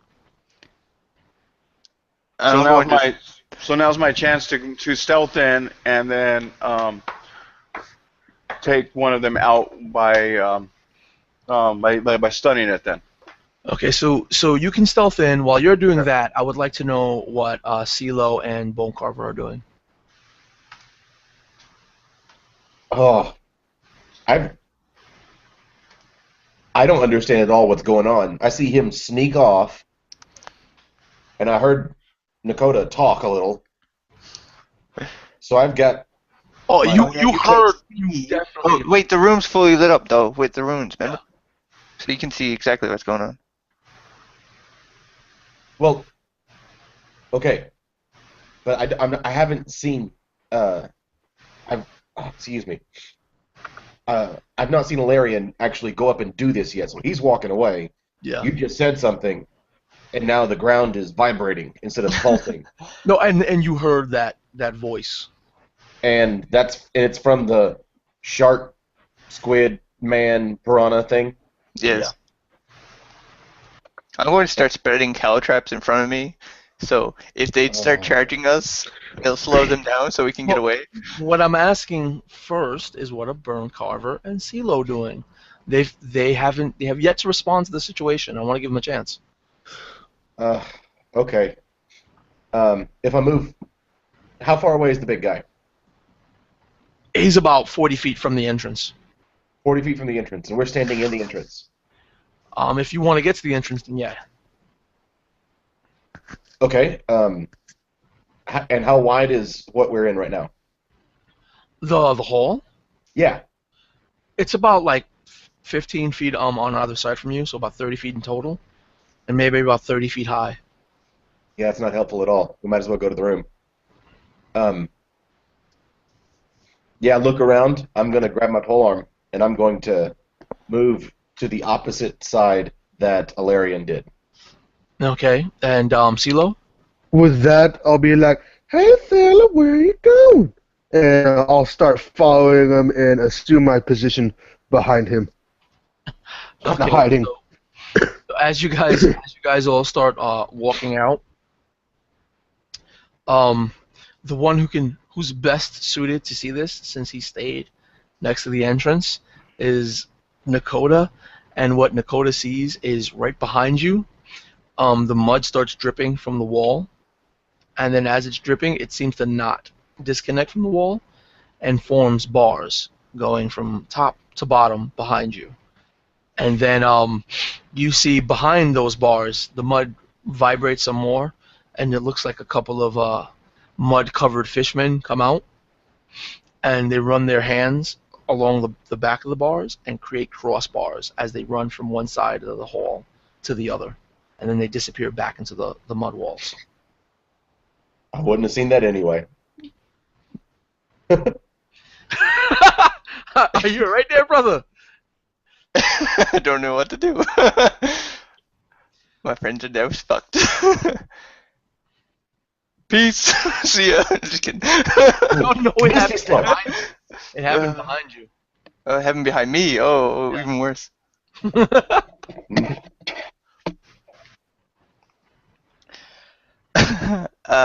Yeah. I'm going to, this might be the stupidest thing ever, but I'm going to run as close to the middle guy, the big guy on the throne, as I can get, and cast Hex.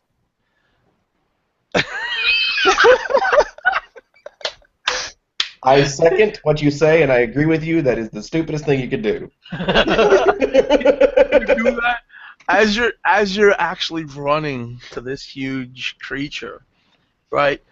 While you stop to cast Hex, some of the chanters, the fishermen that are chanting, they turn to look at you for a moment right before being whipped by the ones with the whip, and they go back down and keep chanting again. And you notice the big guy, as your Hex goes out, he moves one of his shark heads for hands and gobbles up your magic. Ah, dirty. And it just gobbles it up, and you hear. And Alaria, what did you want to do after you stealth? Gabe. Yeah, I'm going to, seeing that he did this, I'm actually going to stop moving and kind of like go down, but be able to spring back up easily.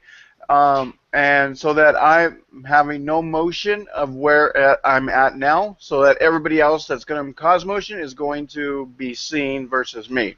But my stealth was a 17 on the stealth, but that's when I move. I'm gonna stop right. You Right do when understand that this is a circle, right? I understand, but if I'm down with other people, they're gonna have a hard time looking to them to see me because I went down. Okay. So you I ducked went down down behind your too. party. Yeah, I'm Okay. down from where I started moving. Okay. I'm no longer standing up straight or kind of crouch. I literally went lower than that. Like whoa, like football stance. Let's play. You're getting ready to hike the ball. Boom. Okay. Yeah. Go us. I really thought that was going to work. No. Cast it again. See if it still works. I can't. And then I'll move Oh, yeah. 500 feet the other way up the hell and gone. No, I'm just kidding. That's it for my spells. I run towards Mars and cast I Misty have like Step. command and I have like true strike left. Okay. So we'll just we're gonna be entering combat. No, really. But the only thing that's like you guys get to go, and what's gonna happen is that whenever something happens to interrupt you guys, that's when it's gonna happen. But until then, one by one, we'll go Alarion, Nakota, Bone Carver, and CeeLo. We'll keep that order for telling me what they're doing. Oh, cutter. Yeah. Bone saw. Oh. It's funny because when we were in the prison, there was an actual character named Bone Crusher, I'm sure, and it was like orc or something. But what do you guys? Okay, look, Alarion. After ducking down, are you doing anything in addition to that, or that's where you're stopping? That's where I'm stopping. Okay, Nakota. After seeing this massive creature, this massive aquatic-like, fishy, sharky tentacle beast, gobble up your hex. What do you how are you responding to that? I'm going to cast True Strike on myself and then to use the dash action to move back to bow range. Okay. That'll take up my turn. And Bone Carver. You can't do this thing. Okay. So, I make a mental note that once this is finished, get up my paper and write down human/squid/shark/piranha. Put a box beside it. Put a check mark beside it. As I'm gonna. How big is he? I think he's like 15 feet, something like that. No, he's about 20 feet tall sitting down. All right. Well, then we don't stand a chance. Let's go. I thought it was a normal sized person first. No. I said this. Maybe he just wants to talk to us, I guys. think I missed that point. Okay. I'm gonna take my glaive and I'm gonna go forward about another 15 feet and I'm gonna ready for approach. Ready for one of the whip guys to approach, actually. All right, and with that, CeeLo, how is CeeLo responding to this situation? Guys, I don't think these people are very friendly. And then he will go behind Sally and raise his shield. Is there any way that I can make like an investigation or a check to see if these are fiends? You can use divine sense. Yeah. Yeah. Let me do that. You could use divine sense and roll a wisdom save for me. Okay, that will be a 17 plus 2. 19? Okay, and how does your divine sense work? Is it the one where you smell? Check for fiend, celestial, undead, Yeah, but consecrate. how do you get this information? What kind of feelings do you get when you feel evil? Oh, I feel a not good tingling in my body. Okay, every ounce of your skin in your body begins to vibrate and shake, Ooh. and Okay. your heart even stops for a second but you manage to will yourself to not collapse under the weight of this evil that you detect. And the creature at the center, the huge creature that is some sort of amalgamation of aquatic animals, that's where you're getting this intense evil from. All right. It's almost like some sort of dark god. Okay. That's Sorry for being super new, but am I allowed to use a channel spell this turn as well? Or channel divinity? What does your divine sense take? Let me see. An action. It takes Yeah. an action. All right, so you won't be able to take any. No other problem. No problem. I'd like to at that point go behind Sally and kind of whisper him, "Hey, Sally, it looks like we got some fiends here." Oh. God, his pervy sense is tingling. So with that, all the whip armed, or all the fishermen armed with whips, start whipping away double time, and the chanting becomes even louder than it was before. And as it becomes louder, the eyes of this enormous fish creature sitting on its throne at the center begin to glow. The eyes on the shark heads also begin to glow. And then the one shark head that gobbled up that hex is swung slowly over to Nakota, and it opens its jaws, and inside of its mouth you can see a glow. And then the teeth begin to rotate. Each row of teeth rotating in a opposite the other. The first row clockwise, the second row counterclockwise, and the third row clockwise again. And as it's doing this, you can feel the mud raise up on your feet, crawling up your I thought I body. was about to get hit with Hex again.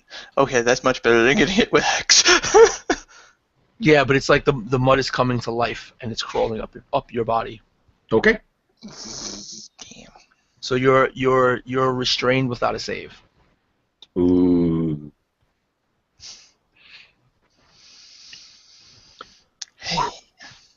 And with that, Alarion, as you see, slightly ahead of you, this happening, Nakota, it's crawling up his body, it crawls up his legs, it crawls up his body.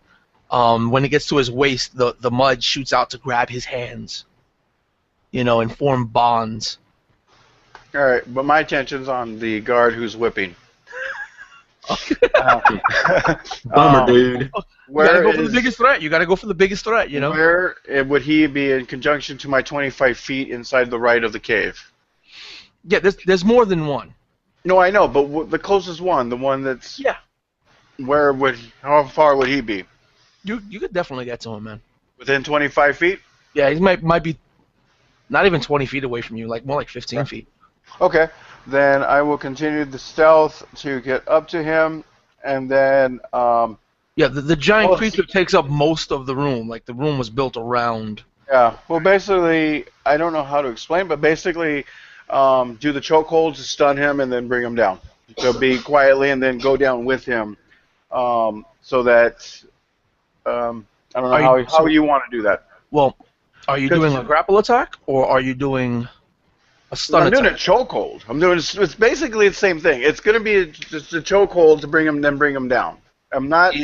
He's crushing the guy's throat. I know, But while yeah. he's crushing the guy's throat, he's using... I'm not crushing the guy's throat either. I'm just chokeholding him to bring him down, and it's going to be a stun attack to bring him down, and that's basically the action how I would do it. So basically, I would do it and do my bonus action, do the flurry of flows, and then do my stun attack, I believe, or it's just one chi point for the stun attack, stun strike, I guess.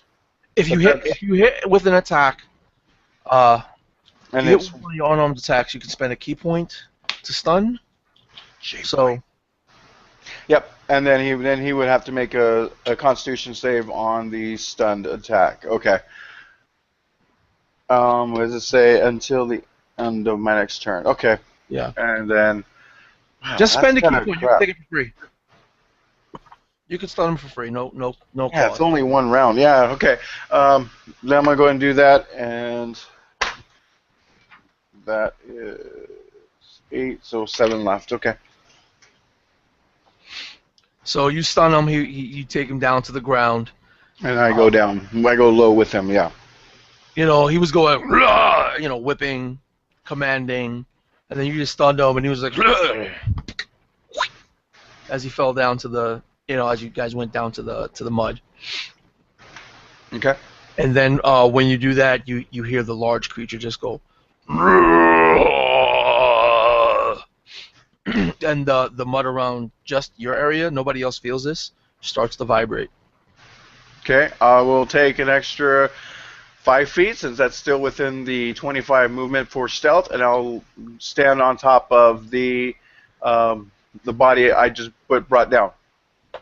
Are you dragging him? Because it's half movement when you're moving. Well, I'm not moving him. I'm standing on top of him. I'm going to step right on top of him. Oh, okay. You take the rest of your movement to stand on top of him.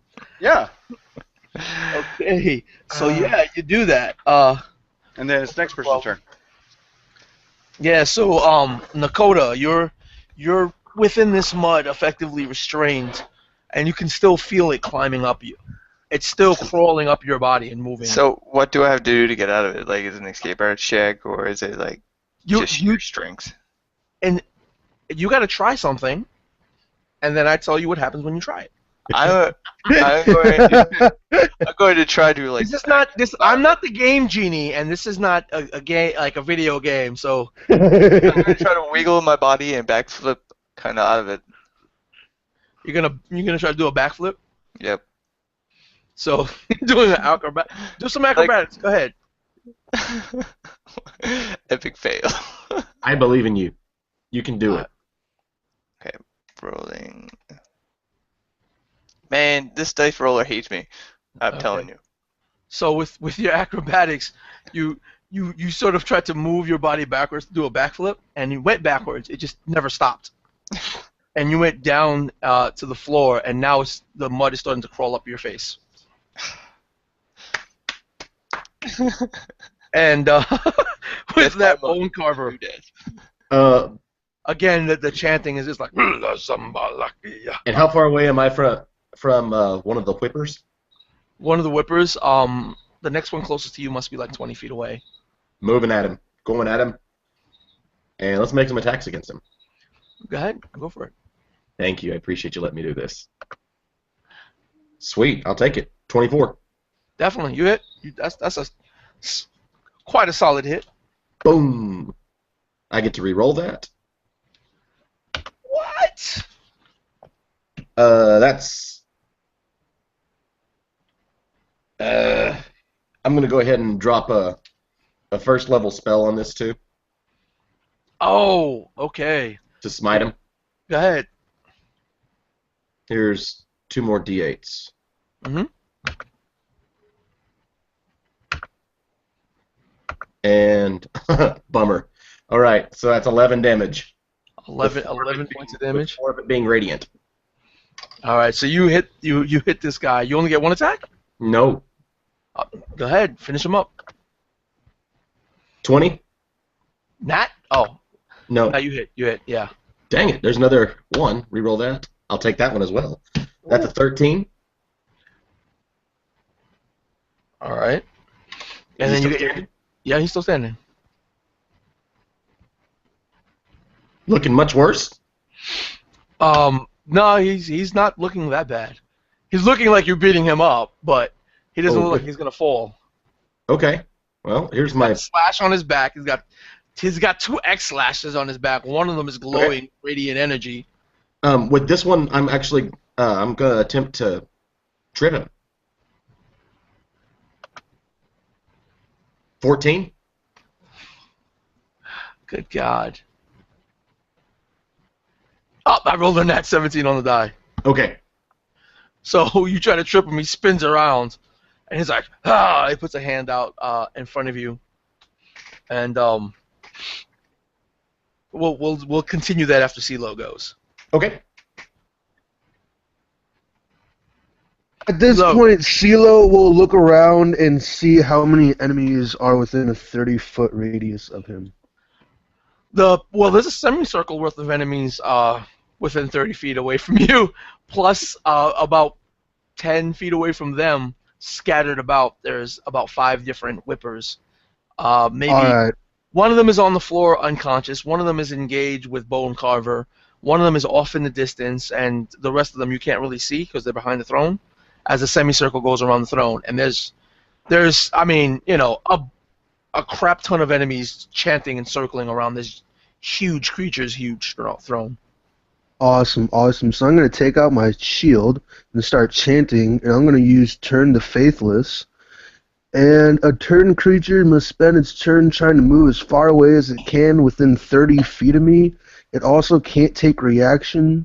It can only use a dash action or try to escape from an effect. Wow. Does that works on living creatures? It says every fiend, and I used that sense fiend thing, and you said they were fiends, right? Oh, the huge creature. Okay. Okay, so you're casting that. It's all fiends and fae. All right. So you cast that, right? Yeah. And I gotta roll a save. Yeah. And I take it I have To to get roll away. a save? I don't know. I don't know if that's in the literature. If it would affect my allies, I guess the DM would determine that. You have Fey ancestry. You're not actually Fey. Okay, I thought it would be like evil Fey would be not include me either. So. But you how do you describe how your spell works, like this thematically? Of course. You start to see CeeLo, finally unaudible, start chanting into his shield, and you see this waterfall on this wooden shield kind of glow, and this shining bright light kind of emits from it and creates this circle around him. And yeah, that's turning. And as you see this waterfall, you see the giant creature move. It's the same shark hand.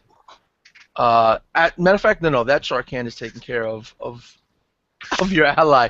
He moves his other shark hand, opens up his jaws, and then you see it start opening and closing, and the waterfall on your shield and the glowing rapidly grows dim.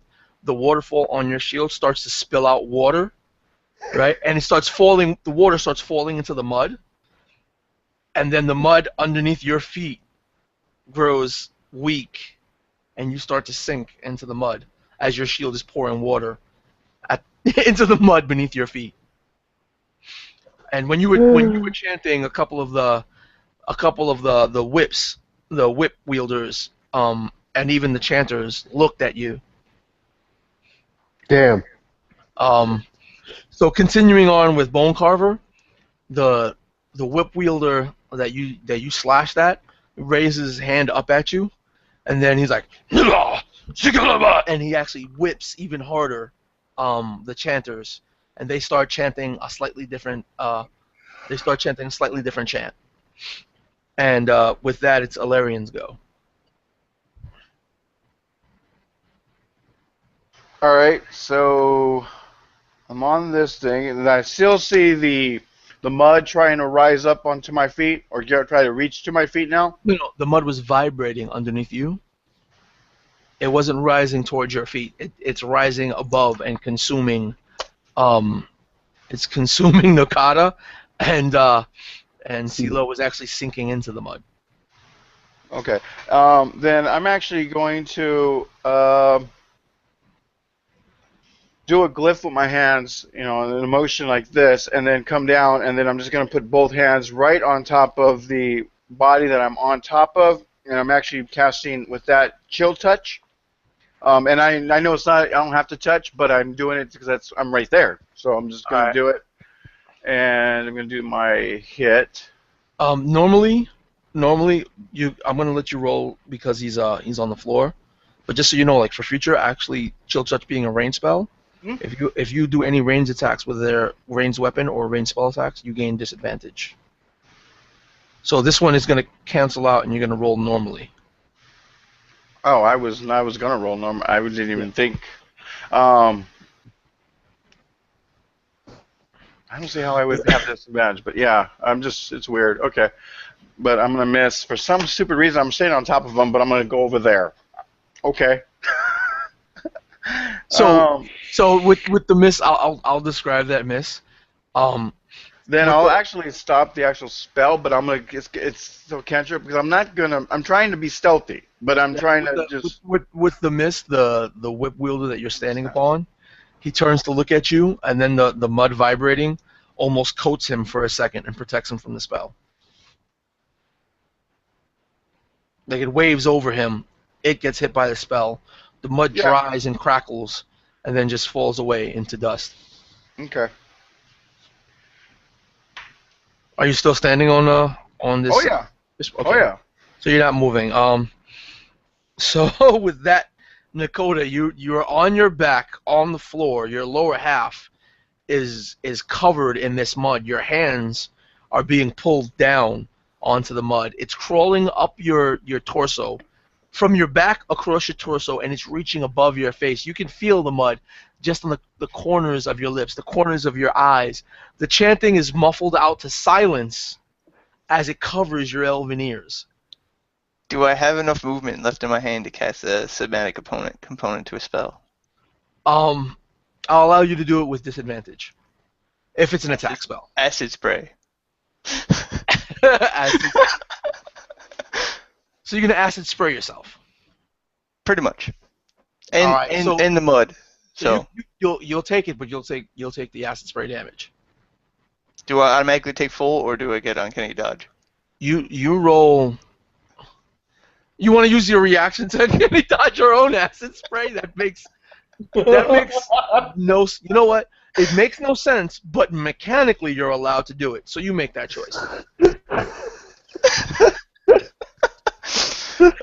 So you gotta roll a dex save. So roll your No, roll, it's a dex save. roll your damage. You're not getting a dex save because Oh, okay. you're restrained. You automatically fail dex saves. Great. It's only 2d6 damage. So that's what, 6 or no? That's 5, right? Yep. So you're using uncanny dodge to take 2 points. Yep. So you take 2 points of acid, and the acid bleeds away from your hands, burns your skin, and it bleeds away from you a little bit. So roll use your movement to stand up if you want. Yeah. Okay. I'll Use use your, my movement to use a stand. move action. You're not necessarily restrained at this point. All right. I'll use my move action to stand up. Then. Do I have to roll for No, no. anything? No. Okay. Just Okay. how are you moving your move action? Only to stand up? That's half a move action. If I can get away, I'll definitely move away from that area. Okay. So you And can draw my bow, maybe. all right. So you get your bow, you get up, and you try to cut loose. Right. There's still mud on your body that hasn't melted away. But you know, that's where you're at. If that's the case, I probably would have took my knife or my rapier to try to slash it off me the next turn. So Okay. So Bone Carver, you slashed twice at this fish man, and he's looking like he's facing you with an open hand just in your face. It almost looks like he's telling you to wait as he's whipping the other fishmen. All right. I'll make my first attack again to attempt to trip him.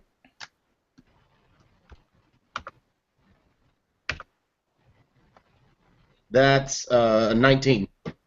Oh, I got a 16 on the die. Nope, you trip him. Sweet. I'm gonna make my next attack with my next 2 attacks with advantage. Okay. Which attack did you use to trip him? My first one from my actions. So you have a normal attack and then the bonus action attack. Yep. Okay, cool. All right. Okay, 24 on the first one. Yep, you hit him. You hit him both times. Okay, and he still just looks like he's getting beat up. He's not hurt too bad. Roll damage and we'll find out. Cool. Dang it. 7. Yeah, he looks like he's getting a little knackered right now. Like you're wailing on him and it's showing, but he doesn't look like he's, you know, Okay.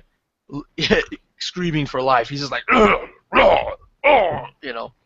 Cool. And He's taking the hits like a man. Like that's what it looks like. okay. Um, I'm going to go with the butt now. Sweet, I'll take it. 21. Yep.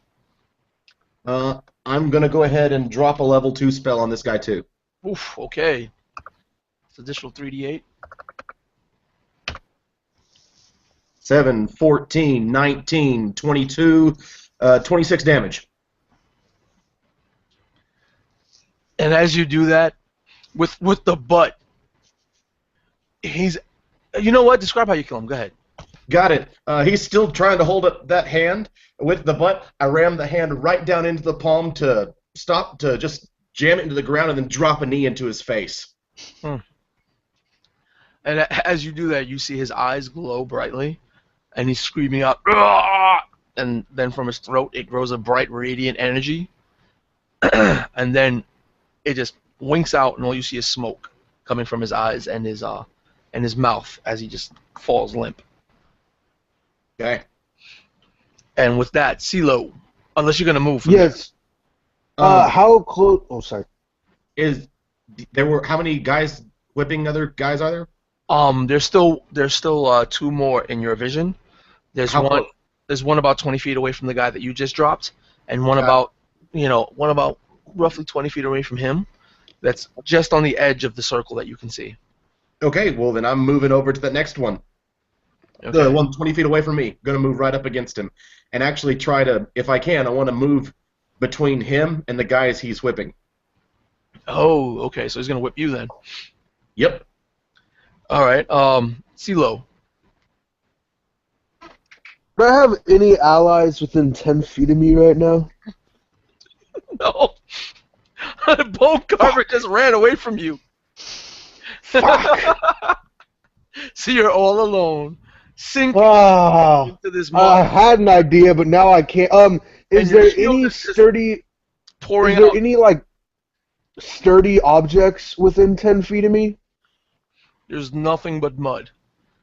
Nothing but mud. Awesome, awesome. Even I'd the like to throne this take my. thing's sitting upon is mud. I'd like to take my shield and kind of plant it as flat as I can to get more of like a surface, like friction on the mud surface, and use that to kind of pull myself up. All right. The shield is where the water that's softening this mud is coming from. You remember that, right? Yeah, I'm gonna put the water side down.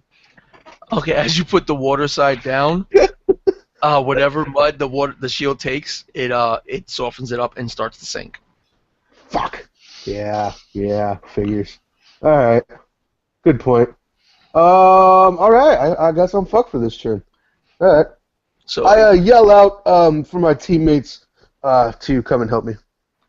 and you start sinking just a little bit more, as it's just reaching your solar plexus area.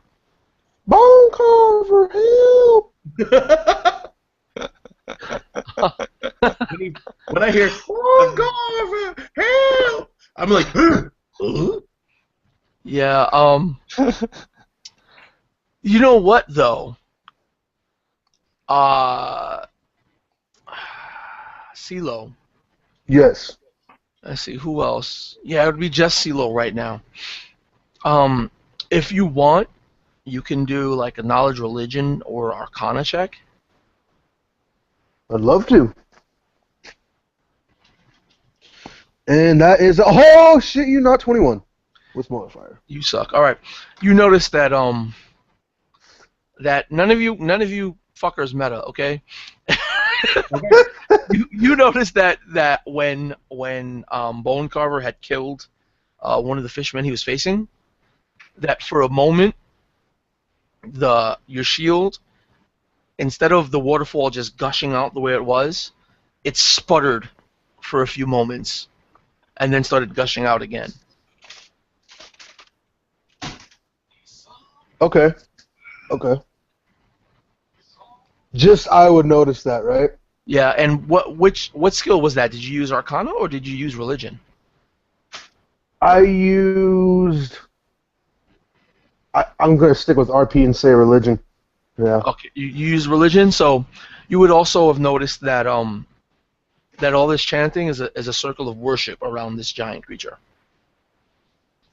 Okay. That instead of sitting on their knees praying at the creature's feet, their form of this is like a tribal form of worship. Awesome. Awesome. All right. So after you go, Would I have time to just communicate with that, or you can speak for it. You can okay? speak for it. Go ahead, go for it. Awesome. I would just tell him, hey guys, these guys are all worshiping this big dude over here. I think if we kill all of them first, it might be a little bit easier.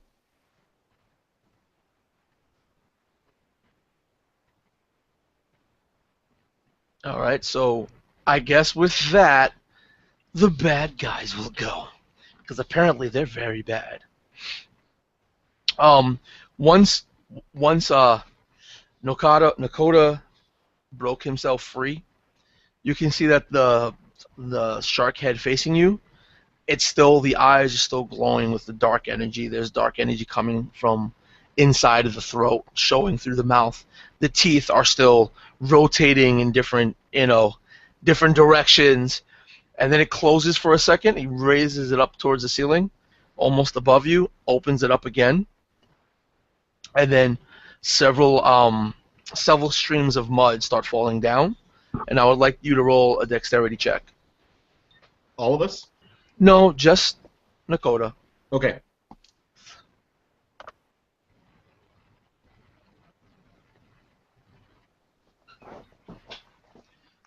So I took the resistance feat, so I have advantage, I think. I'm just going to check that up real quick.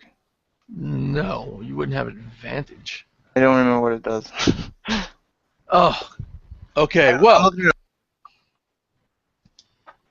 so Nakota dies instantaneously.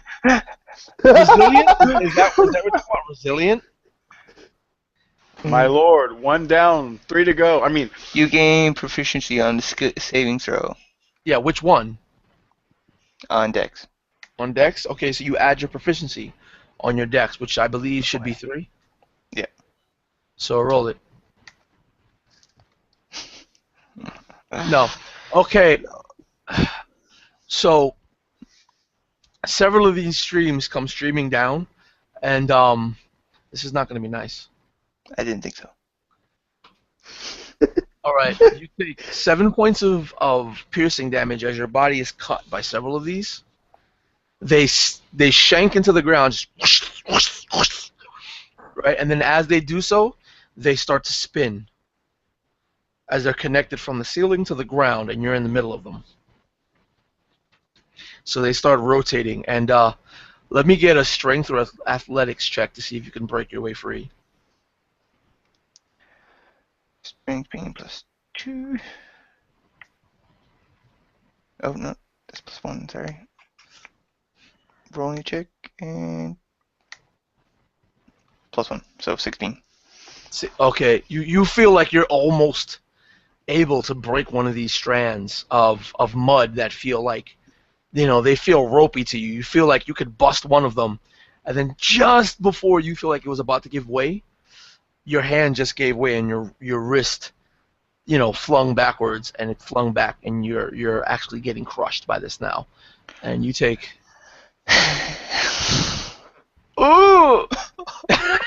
14 points of bludgeoning damage. Oh, gross. And As that's you're added being- to 17, right? That's Yeah. not including. Yeah, okay. That's in addition. Gross. So you take that much in bludgeoning as this thing is beginning to rotate around you. It's starting to crush the life out of you. Damn. Okay. And with that, you just hear this massive creature again. And the one whom you got in the way of, Bone Carver, he looks like he was whipping, and you got in his way, and he's like, and he just sidesteps and he starts whipping in a different direction. Okay. And as he does so, the chanters again, they're like, again changing their chants up. And this goes for the rest of the whippers that you can see as well. Help me, bone carver. So with that, Ilarion, Bone cover. you're Break his standing. concentration. Break The his one, concentration. the one you're standing on is gonna try to get up. So let's roll opposed strength checks.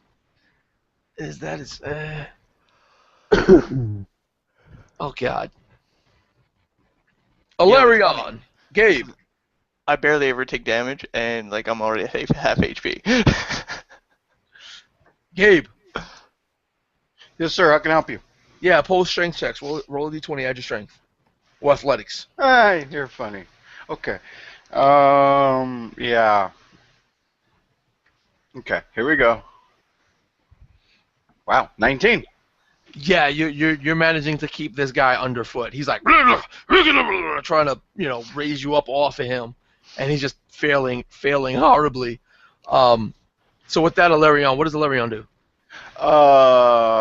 Kraken. I think I'm gonna have to kick him twice in the jaw, right where I'm at. Just real quick snap kicks to him, Sure. and I'm going to clear those out. These you can roll. And those are gonna miss. And with advantage. Okay, so that's gonna be That's a 5 a- plus, yeah. And then the next two would be a 17. So the 17 will actually connect. That's a Is hit. that 23? And that's gonna be 1d6 plus 3 for 9 points of damage on the jaw.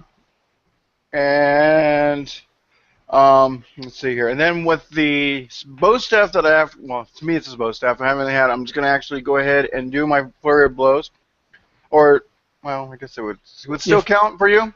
The Because flurry I of mean, blows is only unarmed. Okay, so either way it's the same. Okay, I would have hit him with the staff and then do the kicks. Okay. We'll say it that way. Okay. And then I'll do the 2 kicks, which is going to be again a 5, and then a 20 to hit. Okay, so roll the damage with that one. So 9 more points of damage. Oh, good God! And I'll give you an additional D4 as his head is just bouncing back, and the back of his head keeps hitting the floor behind him. So 2 points. So that's 20 total in that round. Yeah, so he's like, and he starts cursing away at you again. And Nakota, seeing that your closest ally is standing on top of and constantly whipping this guy's head back and forth like he's juggling it against the ground. Your second closest ally is just sinking into a pool of mud, and then the furthest one away is he's far from you guys. He's like, he's man moaning it on his own. What does Nakota do? I yell out, break his concentration, the big one! Fading off into nothingness. You can roll another. Yeah, As your action, you can roll a strength athletics check to see if you can try to break free from your from your torturous prison. if it's an athletics check, I get +3. So. Okay.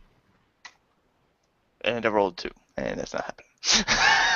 All right. That The sucks. rules are not being kind. The rules are not being kind. Because at the end of your round, you're taking another 12 points of damage, bludgeoning, Another 12 points of damage. Ouch. and then you hear from the huge creature sitting on his throne. Nakoto may die in this one. So is that at the end? That's the end of Nakota's turn, right? Yep. Bone Carver. Okay, hold on. Nakota, high or low? Hi. Low. No. But I told you what I wanted you to do. You did, and I'm rolling to see if I'm paying any attention to you. Okay. I'm gonna go with the same process. Trip, and then hopefully 2 hits. All right, let's roll off. I'll take it. Yep, he's tripped. He cannot withstand that might, that Goliath might you had. All right. Here's first attack advantage. 20. You Not hit. bad. I'll go ahead and drop a level 1 slot. Boom, boom, boom. Cool. 9, 14. Well, it's 9 regular damage and 9 more radiant. All You'll right. be next, my friend. So yeah, you slash him. That wound is glowing with your radiant energy, and he's like, How big is his mouth? um, it's pretty big. Their heads are about half the size of a normal person's torso. Okay. Then I'm gonna attempt to ram the butt of this down his throat as far as possible while he's on the ground. Okay, go for it. 21. Yeah, you definitely hit. Cool. And got 2 more slots left. Add another d6 damage for ramming it down his throat. Okay. D6, D10. So 13, 17 damage. And you also get the d4 for it being the. Oh, I'm sorry. weapon. Get rid of that D8 or that D10. It's a D4. There. Oh. So 8 8 more points. 8 plus the 4, 12. So 12. Yep. And you pop him in his mouth as he's has it open, gaping, yelling, cursing at you. And yeah. I'm gonna free action to fall prone on him. Okay. Yeah. Okay. So as you do that, when the pole comes out, first there's some just odd colored liquid that you can only assume is the blood, and as you fall prone on him with your weight, more of it just goes. You know what? I'll put like, how much is your guy weigh? You said 300 pounds. 500. 500 pounds? Yep. He's a Goliath, you should. Overweight Goliath. What the hell? I'll give him another 5 points of damage for that then. I'll take it. Okay, so with that, CeeLo the swimmer. At this point, I'm gonna take out my cane and try to grab it with like both hands, kind of doing like that thing, and then try to like scoop my way and try to get out of this. Okay, if you're dropping your shield to use your cane, right? My shield's already dropped, and Okay. I'm guessing sunk, cause so I don't think I have my shield anymore. Yeah. If your entire action is to get out of there in that manner, then you can get out of there. Awesome. So you get out, and then after like right as you get out, you can hear the large creature. And if you were to look, Shut up, fatty. the shark-headed hand that he has that was facing you as you were slowly sinking, the mouth closes, and right as the jaws shut, all the liquid just instantly sort of solidifies into its muddy state that it was before. The same exact mud that you are now standing on, it becomes that, and your shield is lost. Awesome. Yeah, and then right after that, you can see the shark head. It slowly sweeps over the bone carver, and it opens its jaws, and you see all this magical energy again, the dark energy in the shark's eyes, and coming from the shark's mouth. And as it does it, it's opening and closing it, rapidly, almost like the shark is talking, but no audible sound is coming out. And bone carver, you can feel your glaive. Your glaive that was once solid feels almost squishy, and it starts writhing around, and then it turns and stabs at you. Okay. So What's your attack bonus? Actually, you My roll it. Make an attack with advantage against yourself with your glaive. Does my glaive use my strength? No, without that. So just proficiency? Okay. Yep, so it's a 21. And my glaive does D10 damage, right? Yep. So roll that.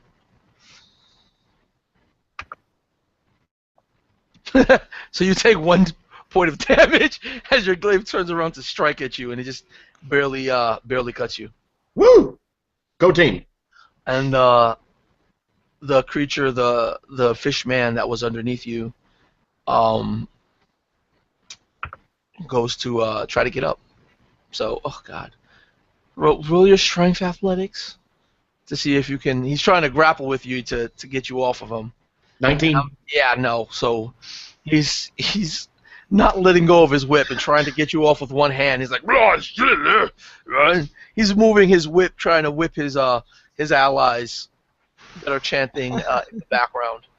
And again, all the other ones that are standing up are still whipping furiously. Just you hear in the background, over the chanting and the cracks of whips, again and again and again, coming with even more ferocity than they were when you first arrived. And the chanting goes on. It continues. Again, ever so melodical. And then at the top of the round, our friend, Valerion, standing upon this guy, just kicking him repeatedly in the face. Yep. So I'm actually, again, since I did the two snap kicks, I'm actually going to strike him one more time, and then see where that goes. If not, I'm just going to basically carry it around and then do the basically sweep with the staff, and then we'll see from there. Okay, so that's going to be 14 plus the 6, so that's 20, and then the second strike is a 5 and a 3 again. Look at that, 3 times in a row. And then, there's a 20 now.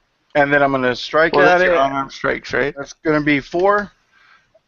Well, no, it's my staff.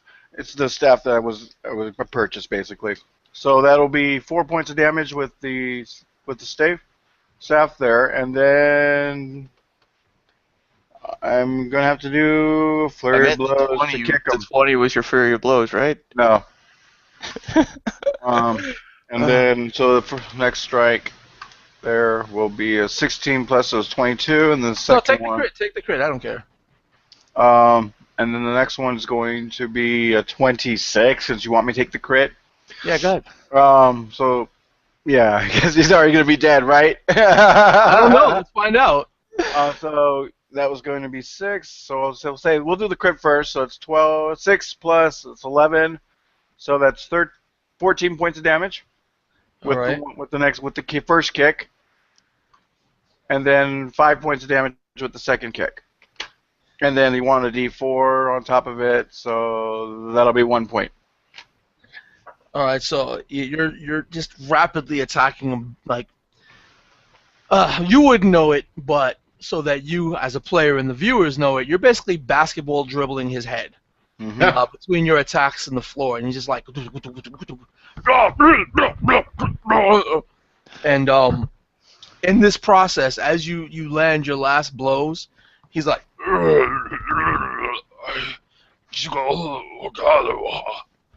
and is the struggle in him, the attempts to try to whip his chanters as you were trying to fight him and him trying to get off of you, he's very weak. His face, with all of your unarmed strikes, you felt the bones in his face crack and crunch, and there's teeth in his mouth that belong to him that he has yet to spit out, and he just doesn't have the strength to spit them out right now. But he is still holding on to his life. Okay, good. And Nakota! Nakota, feeling the life getting crushed out of him, contemplates, what if I had to cast Hex on the normal people? Would it have gone differently? I hate mud. This place is a nuisance. Am I really going to die here? As he tries to break free. Are you really the catch of the day? As soon as I find dice roller again. There we go. And And I guess I'm probably dead. Roll damage. Or at least unconscious. I might not be dead, but I'll be What is unconscious. 12 points due to you? 12 bludgeoning. Oh, I'm pretty sure I'm still standing. Yup, I'm Okay. still standing. So these things are crushing away. They're spinning, and they're crushing away. And then, after an instant, after they crush you that last time, right? Just as you just feel your bones just going, the mud spins around, right? And as it does so, it flicks the mud everywhere, and you can see that now what you see around you are squid tentacles. And then if you look up, you can see falling from the ceiling, the inside of a squid's head, so the beak is poised just above you. Ah, No, I was trying to eat. As you hear the giant creature, the huge creature again, and it doesn't get to you this turn, but that's what you see at the end of your turn. So the mud's no longer restraining me. Is that what I got out of that? Yeah. All of us looking up, how many sanity do we lose?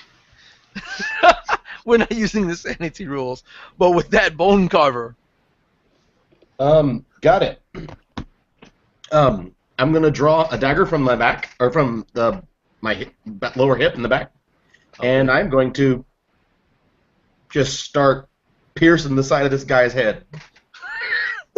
Do you let go of your glaive? Oh no, that's my baby.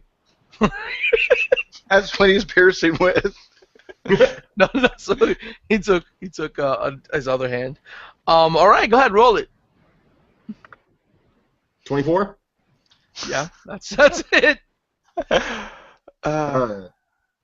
That's 5 damage. Okay. And second attack. Yeah. He's prone. Do I get advantage against him? Yeah. 20 then. Yeah, go ahead. Roll the damage. 5 more. 5 more? Yep. All right. Describe how you finish this guy off. My glaive is writhing in one hand, and I pull it out from my hand, or behind my back, spin it, and squishy stuff just flying all over my face. Realize that I've dug through his head into the mud. Look up, and I start just spinning the limp glaive in my hand. As you look up, just as you're attempting to spin this writhing glaive, it actually solidifies again and straightens out and becomes the normal glaive. Cool. As the last breath of this fish man that you just killed leaves him. Cool. And then I'll use my move action I'll use half of it to stand up and half of it to start moving toward the big squid thing. Okay, so you got to get. There's a ring of chanters that is between you and the big squid thing, so you can get to the ring of chanters. Okay, then I will get to the ring of chanters. All right, so you get to the ring of chanters, and with that, seeing that, CeeLo. Real quick. Yeah. The ring of chanters is always moving, right? Yes. I'm going to use my reaction, since I've got a straight glaive now, to hit one of them. Since it moved within my reach. Okay, go ahead, go for it. Oh! Oh, that's a bad. What's going on is that they're so good at rolling these ones. they're chanting. They look up for a second. They look down for a second. They look up for the next second. As you swung, they were changing from looking up to down and managed to duck under your glaive. And we'll continue that afterwards. Beautiful. I CeeLo. retract my clap. I retract. Yes, I looked at Nakota and asked him how hurt he is. Severely, my friend. Severely. I'll use my full lay on hands on him. So you run over to him and so you run within the reach of these squid-like tentacles. Yes. All right, so go ahead, lay on I don't hands. want How him to much die. does he heal for? How much does he heal for? All right, let's see here. That should be his level plus So 5 times or level 5 pool of HP. So 5 times level 5. So wouldn't that be What 5 times what is the your level where? paladin level? 14. Just all paladin right now. Or no, we're level 8. I was Wow, gonna what am say, I holy thinking? cow! Shit. No, that's the game Sorry, after sorry, this. sorry. After this Yeah, game, you're level yeah, 14. No, yeah, not this yeah, game. yeah, yeah. Wow. So he would heal for 40. Okay. Oof. How many hit points were you down? Is I was that down to just 1, no so no? that brought me back up to 40, 41. So yeah, you're at 41 now. Yeah. Oh my god. And one hit point left. I love you. I love you. Hey, Dakota, not gonna give you I a back grab him rub. and kiss him. I literally grab him and kiss him. He grabs you Ooh. from between the tentacles. He reaches out, grabs you just to lay one on you. That is, and with that, at the top of the round, the bad guys go, and you can see this squid-like thing careening down from the ceiling, just going. And as you see that, right before it touches you, you see it just turn brown and look like a mud form, splash you. It splashes both you and CeeLo. Just for you, it's because it was so high, you just take a d6 of damage, which is only 2. For me? Yeah, For just him? from the weight of the mud coming from 50 feet high. Now that I got the health to actually You survive know, that. it all it does was 2 damage to you, but it dissipates and just splashes away, right? Okay. When what happens is that the giant creature actually stands up. And like I said, it was about 20 feet tall sitting down. So he's almost 40 feet, right? He stands up, and as he stands up, the mud throne that he was sitting upon fuses back into the floor, leaving nothing. And he's ringed by these chanters. And there's still, like, on the other side, just out of your views beforehand, are two more fishmen whipping away, just fiercely, constantly. There's not even a lull in their whips, where they might have been like holding off for a second. They're just constantly wah wah wah whipping away, and the chanters are just going and going and going, and the creature stands up, right? It's like points both his shark mawed hands at Bone Carver. And then again, with the dark energies just sort of emanating from these sharks' eyes, their mouths, the teeth, the rows upon rows of teeth rotating around and interchanging directions. And with that, at Bone Carver's feet, the mud starts spinning around. As he spun around when he missed, that momentum from his spin, the mud started spinning around in the same direction. And then on the outer edge of that mud started forming teeth, rotating around. And then you sunk in about a foot and saw another row of teeth show up, rotating in an interchangeable direction. And then again, another foot and another set of teeth. And then another foot and another set of teeth. So you're sinking in right now with that one, and the teeth are starting to close in on you to munch you. So I'm going to roll a d20 to see how this is going to happen. Which is a 3. So they're closing in on you, but so slowly that right now they're just sort of, ding ding ding ding ding ding, slicing away at their very tips on your plate mail, on your plate armor. So that they're leaving little cuts in your plate armor, but not you right now. Okay. You're about 3 feet down. Okay. And that's what happens before it's actually Alarion's go. The one that he's been pummeling still there. Like, his action before you went Alarion was to turn his head to the side and start spitting out his teeth. Alright, he's going to spit out his teeth, and since he's giving me his temple, I'm going to go ahead and aim for that with my the staff. So, So we got here and miss again. Good thing it was a 3. I would have laughed if it was a 5 and a 3 again. So yeah, the staff just landed And, right beside him. and then this time it's going to be the 17 Hit him, and hit him. okay. And then that'll be D6, so 4 points of damage. Oh God! Okay, no, he survives. He's just like, oh no, yeah, the wrapping. Just describe, because I know you got more attacks coming. Describe how you kill him. Okay, so basically I stab at him, he moves his head, I go there, and then I twirl it behind to go to my back, to slap my back, and I drive it down, and then with the pressure, I'm actually going to do a cartwheel on the staff and then land on his feet with both feet. Oh, okay. So yeah, that happens. There, so both hit, and Yeah, no, he's dead. He's dead. Like oh, I said, know. I'm just saying. I'm just doing the whole. Okay. So. So that happens, and hey, you notice, you definitely notice that, you know, the giant creature that stood up has both its shark-headed hands pointed at Bone Carver, but it now turns to look at you, Alarion. And with that, Nakoda, our wonderful Nakoda. I'm going to cast move forward if I can. If I can't move forward, I won't.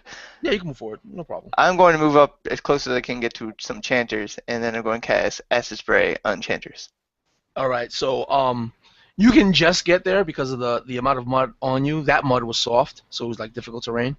So Well, you're climbing forward, but you would actually get there because it's only about 15 feet away from you.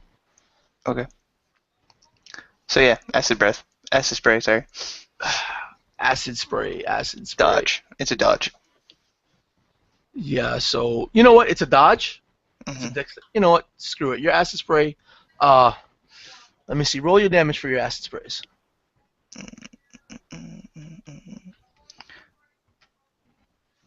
Oh yeah, 10 damage to each of them for 2. All right. So describe For how 2 you people. melt away 2 of them. Oh, they melted away? Wow, sweet. Yeah. So the acid spray sprays over the hands. You see their face starting to bubble and pus bursts everywhere as the acid works its way down, and you see the face start melting and the bones get exposed, and it starts caving in onto the inside of the corpse. Yeah. So you see their fishy boned heads. Some of the bones falling off or away as the tendons holding them together melt, and then they collapse. And just for a moment, the rest of the surrounding chanters looked almost as if nervous, and you heard from the whippers and that from the giant creature, and the chanters just kicked away their bodies to make room in the circle to keep chanting, and then they evenly spaced each and every one of them together, evenly readjusted to evenly space themselves out once again.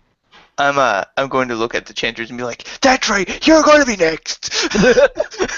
So Bone Carver, you are in. I'm going to use my bonus action to see if I can't pull him out. Oh, he's far as hell away from you.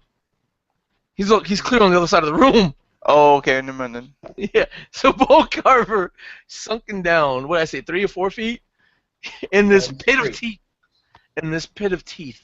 The teeth are like chainsaw blades as they're rotating in interchanging directions all around you, surrounding this pit. All right. I want to get out. Yeah. How are you gonna get out? Straight up jump. I'm going to, with my glaive, I'm gonna reach my arms up as high as I can, and then ram the glaive down into the ground, trying to push off of anything I possibly can with my feet, trying to use the glaive almost as a pole vaulting concept. Just So the you ground. don't just want to try to jump up? No. All right, so you try to pole vault with your glaive, and as you put it in the mud, It sinks as far as you put it, Oh, but it just goes. am I able to jump? No, it takes all that momentum right into the mud and soaks your glaive in. Oh, Holding on, it sinks in as far as you put it, and if you try to get it out, it's holding on to it. After that, what would Bone Carver like to try to do? After his glaive just goes into the floor. Smite the mud. okay. Bone Carver is freaking out because his glaive is now stuck to. He looks around and he goes and dives into the mud. You dive into the mud. Yep, under all the teeth. All right, so Bone Carver tries to dive into the mud, and then you just hear, and the mud is now solid when he tries to dive, holding on to his glaive for as far as he stuck it in. But when he tries to go under, he doesn't move. So, do the teeth keep moving? Yes, the teeth are still spinning around, closing in on you. All right, well then I am going to attack the teeth frantically. The ground did just harden. You could actually jump out now. It's hardened around me. I'm stuck. Oh, okay. I So attack the teeth. you swing at how you gonna swing at the teeth Oh yeah. I'm With doing your big fists? sweeping strikes, just trying to go with your fists? with my glaive. The glaive is stuck into the ground. Remember? Pull my dagger back out. Ah! To those at home who haven't figured it out, that's probably a blade barrier that he just punched his hand into. Don't matter. I'm amazing. Okay, so you no attack roll necessary. You attack the teeth, and your hand gets shredded to bits on the first attack. So just take How about the other hand? No, I'm kidding. Totally kidding. you only take what is that, 15 Wow. points of slashing damage. You can attack the teeth again if you'd like. I'm gonna roll my d12 to reduce that damage. All right. D12 plus con. Mhm. Cool. I'm gonna reduce it by 9. Okay, so you only get a few. You actually muscle through it, and it's just mere scratches on your armor with a little bit of blood bleeding through. Okay. I am going to strength check to see if I can break it. Break what, the teeth? No, the mud that's dried around me. Nope. I am No. struggling like a baby that doesn't want to be picked up. Yeah, you're just stuck in it. One of You're the most pitiful things you've ever seen. yeah, you're kind of. It's almost like being restrained or grappled. Yeah. But it's like a perma grapple right now. Your speed is 0. You can't move. Beautiful. It's not allowing you a save to get free. But Okay. with that, CeeLo, if you're there, Of course. all right. Let's see here. I just healed him. Not sinking anymore. Is there any? I guess I'll again ask this. Is there any enemies within 10 feet of me? Well, about 15 feet away, there's the circle, the Panthers. All right. I'll move 5 more feet and attack that with my whip. Yeah. So that'll be a 17 hit Definitely hits. and a. Looks like it's gonna be 6 damage. 6. And I get an extra attack. Or I get an attack twice. All right, so And just that's 16 to hit. yeah, that hits. All right, and that'll be a little bit lower. So all in all, 10 damage. So describe how you kill 2 of them. Oh shit! You see, psilocybin come up, waving his whip around as he strikes it in an X fashion on both of them.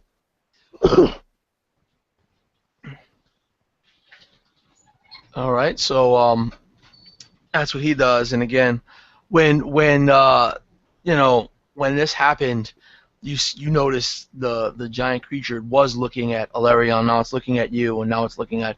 He's just like looking all around while he's focusing his powers on Bone Carver. He's like, get away! As he's commanding his minions. The whippers are whipping even stronger. The chanters are frantically kicking away the bodies that just fell, and they're trying to space themselves out evenly once again. And they're chanting harder and harder, and now like you can see the whip marks slashing away at their skin as they're being whipped, ever harder, pushed ever further. And the maw around Bone Carver starts to close even All further. right.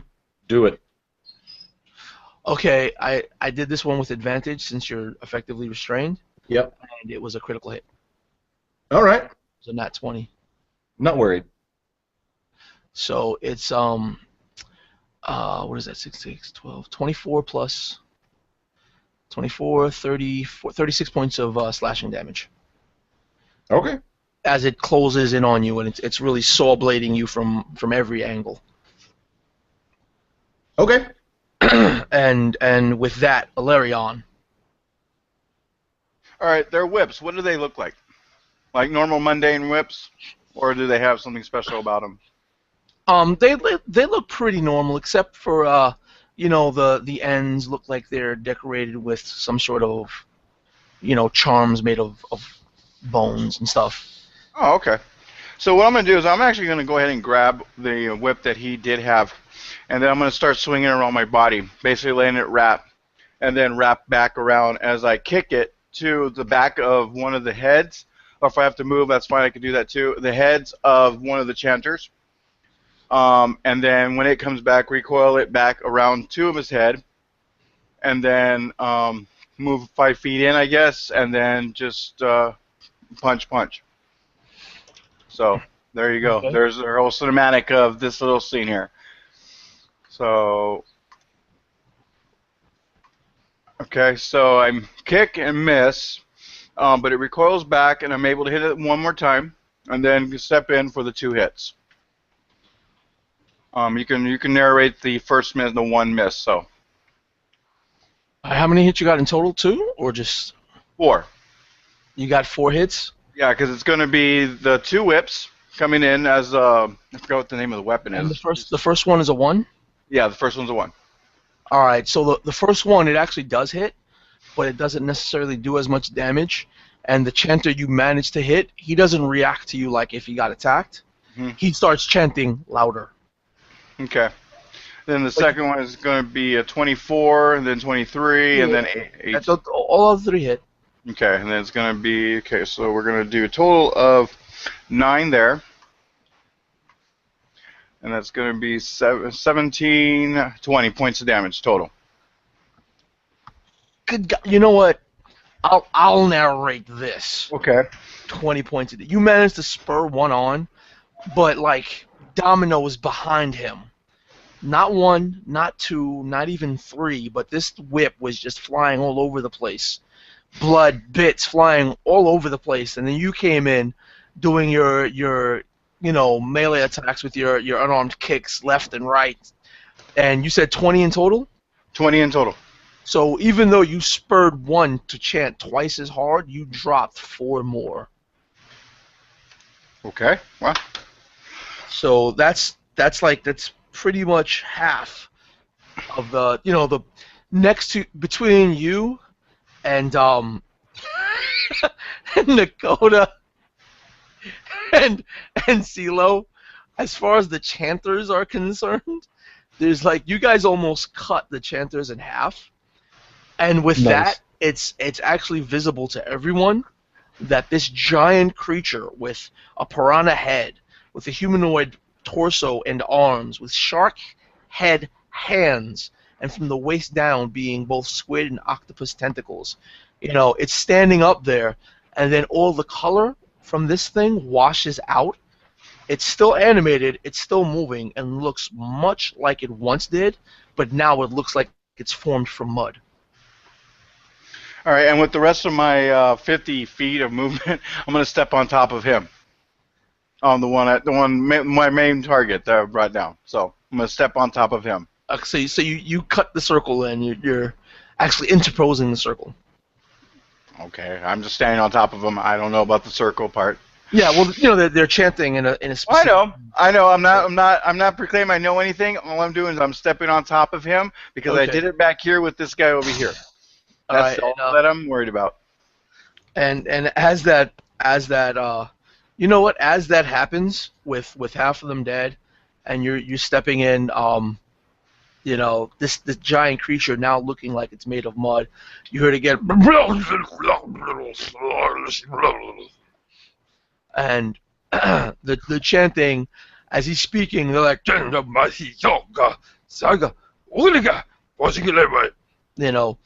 and the thing starts melting away, and in the pit that has Bone Carver, the teeth turn brown, and then as they're closing in on you, they stop cutting in on you, and they're just making mud lines circularly around you until they stop spinning, and the mud just goes, and the mud that held you and was solid, just it releases you. You're just stuck in the mud again. And the giant creature starts shrinking and shrinking as all the other fishermen start running. Since their entire clan scene, the entire chanting circle seems to be cut in about half. Hey, where y'all going? The ones whipping away actually drop their whips and just start running. And they're just dispersing into hit those caltraps. Wait, what? I said wait until they hit all those caltraps.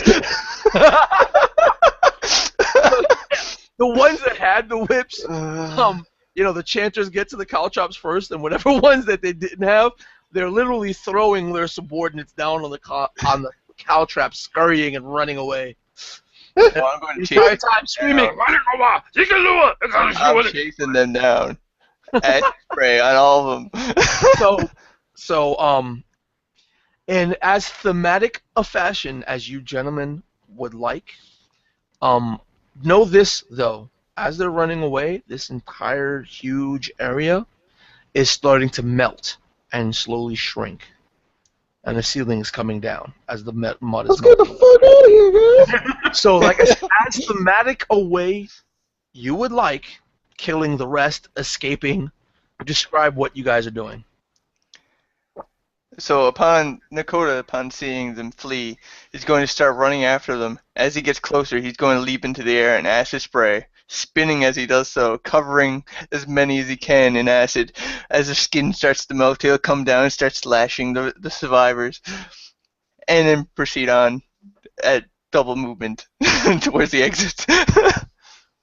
I hate this place! Okay, Bone Carver. Bone Carver sees this, realizes that he can get out, gets himself out, starts running. Once he starts catching up to other of whatever these are, he starts swinging the half, both hands, reaches down at the very end of the half so he can just swing it over his head, sweep down. He'll misty step further forward to get in front of any of the rest of them and just wait for it. Catch up with them. Okay, I'm Valerion. All right, so we're going on this. I'm actually going to do a quick backflip and then catch up to the people. So that's probably what, let's say maybe 10, 15, 20 feet, 30 to catch up to them. Yeah, just okay. Don't worry about. Well, I know, and I'm gonna basically once I do that, I'm gonna start jumping on their bodies, the ones that got trampled over. I'm gonna use their bodies, and then once I get to the main thing, I'm basically going to go to the full 50, and then on top of them, I'm going to do the whole martial art wire trick where I'm running on their shoulders, getting ahead of them, and that's going to be, I'm going to say half movement, so that's 25 feet. Then I'm going to move again for my action, and move another 25 feet on their shoulder. So I finally go down, and then basically I'll be moving 100 feet out of there, climbing up well within the 18 feet, and then on out. Right. And CeeLo. I'm going to run over to Bone Carver, jump on his back, and take out my whip and start cracking things and be like, "Hey, let's go, Mr. Muscles!" All right. So Tornado of infamy. yeah. So as a final scene, as you guys are just unleashing this bloodshed after felling what must have been some sort of giant effigy of a god or God itself, not knowing exactly what's going on, you guys manage to climb up and out of the pit. As it is, the mud is no longer slick, it's no longer wet. The mud actually hardened into dirt, and you can see grass and rock underneath, giving yourselves handholds and footholds. And as you guys start climbing out, you get out covered in dirt and muck and just bits of bone and scale and flesh and just filth. Covered, some of you covered in your own open wounds, your own blood mixing in with all of this. You managed to get out. The trees surrounding the area, the little pit, the pseudo cave, actually starts to shrink a bit. It starts to collapse and pieces start to fall in. The trees actually start to wither and die around it. You guys look around and it's dark. All that's left to light your path is the moonlight. And however you guys can, you have to find your way through the forest, lost without your guide. And with That's that, fine. I'm an elf. I'm at home. fade to black. Yeah, so that went a little bit long, but thank you guys for playing. Whoever watched, thank you guys for watching. This has been Catch of the Day, and within the next few minutes, I'm starting my next one shot. So yeah, I'm gonna go offline now. I'll see you guys in a few minutes. See you soon. See you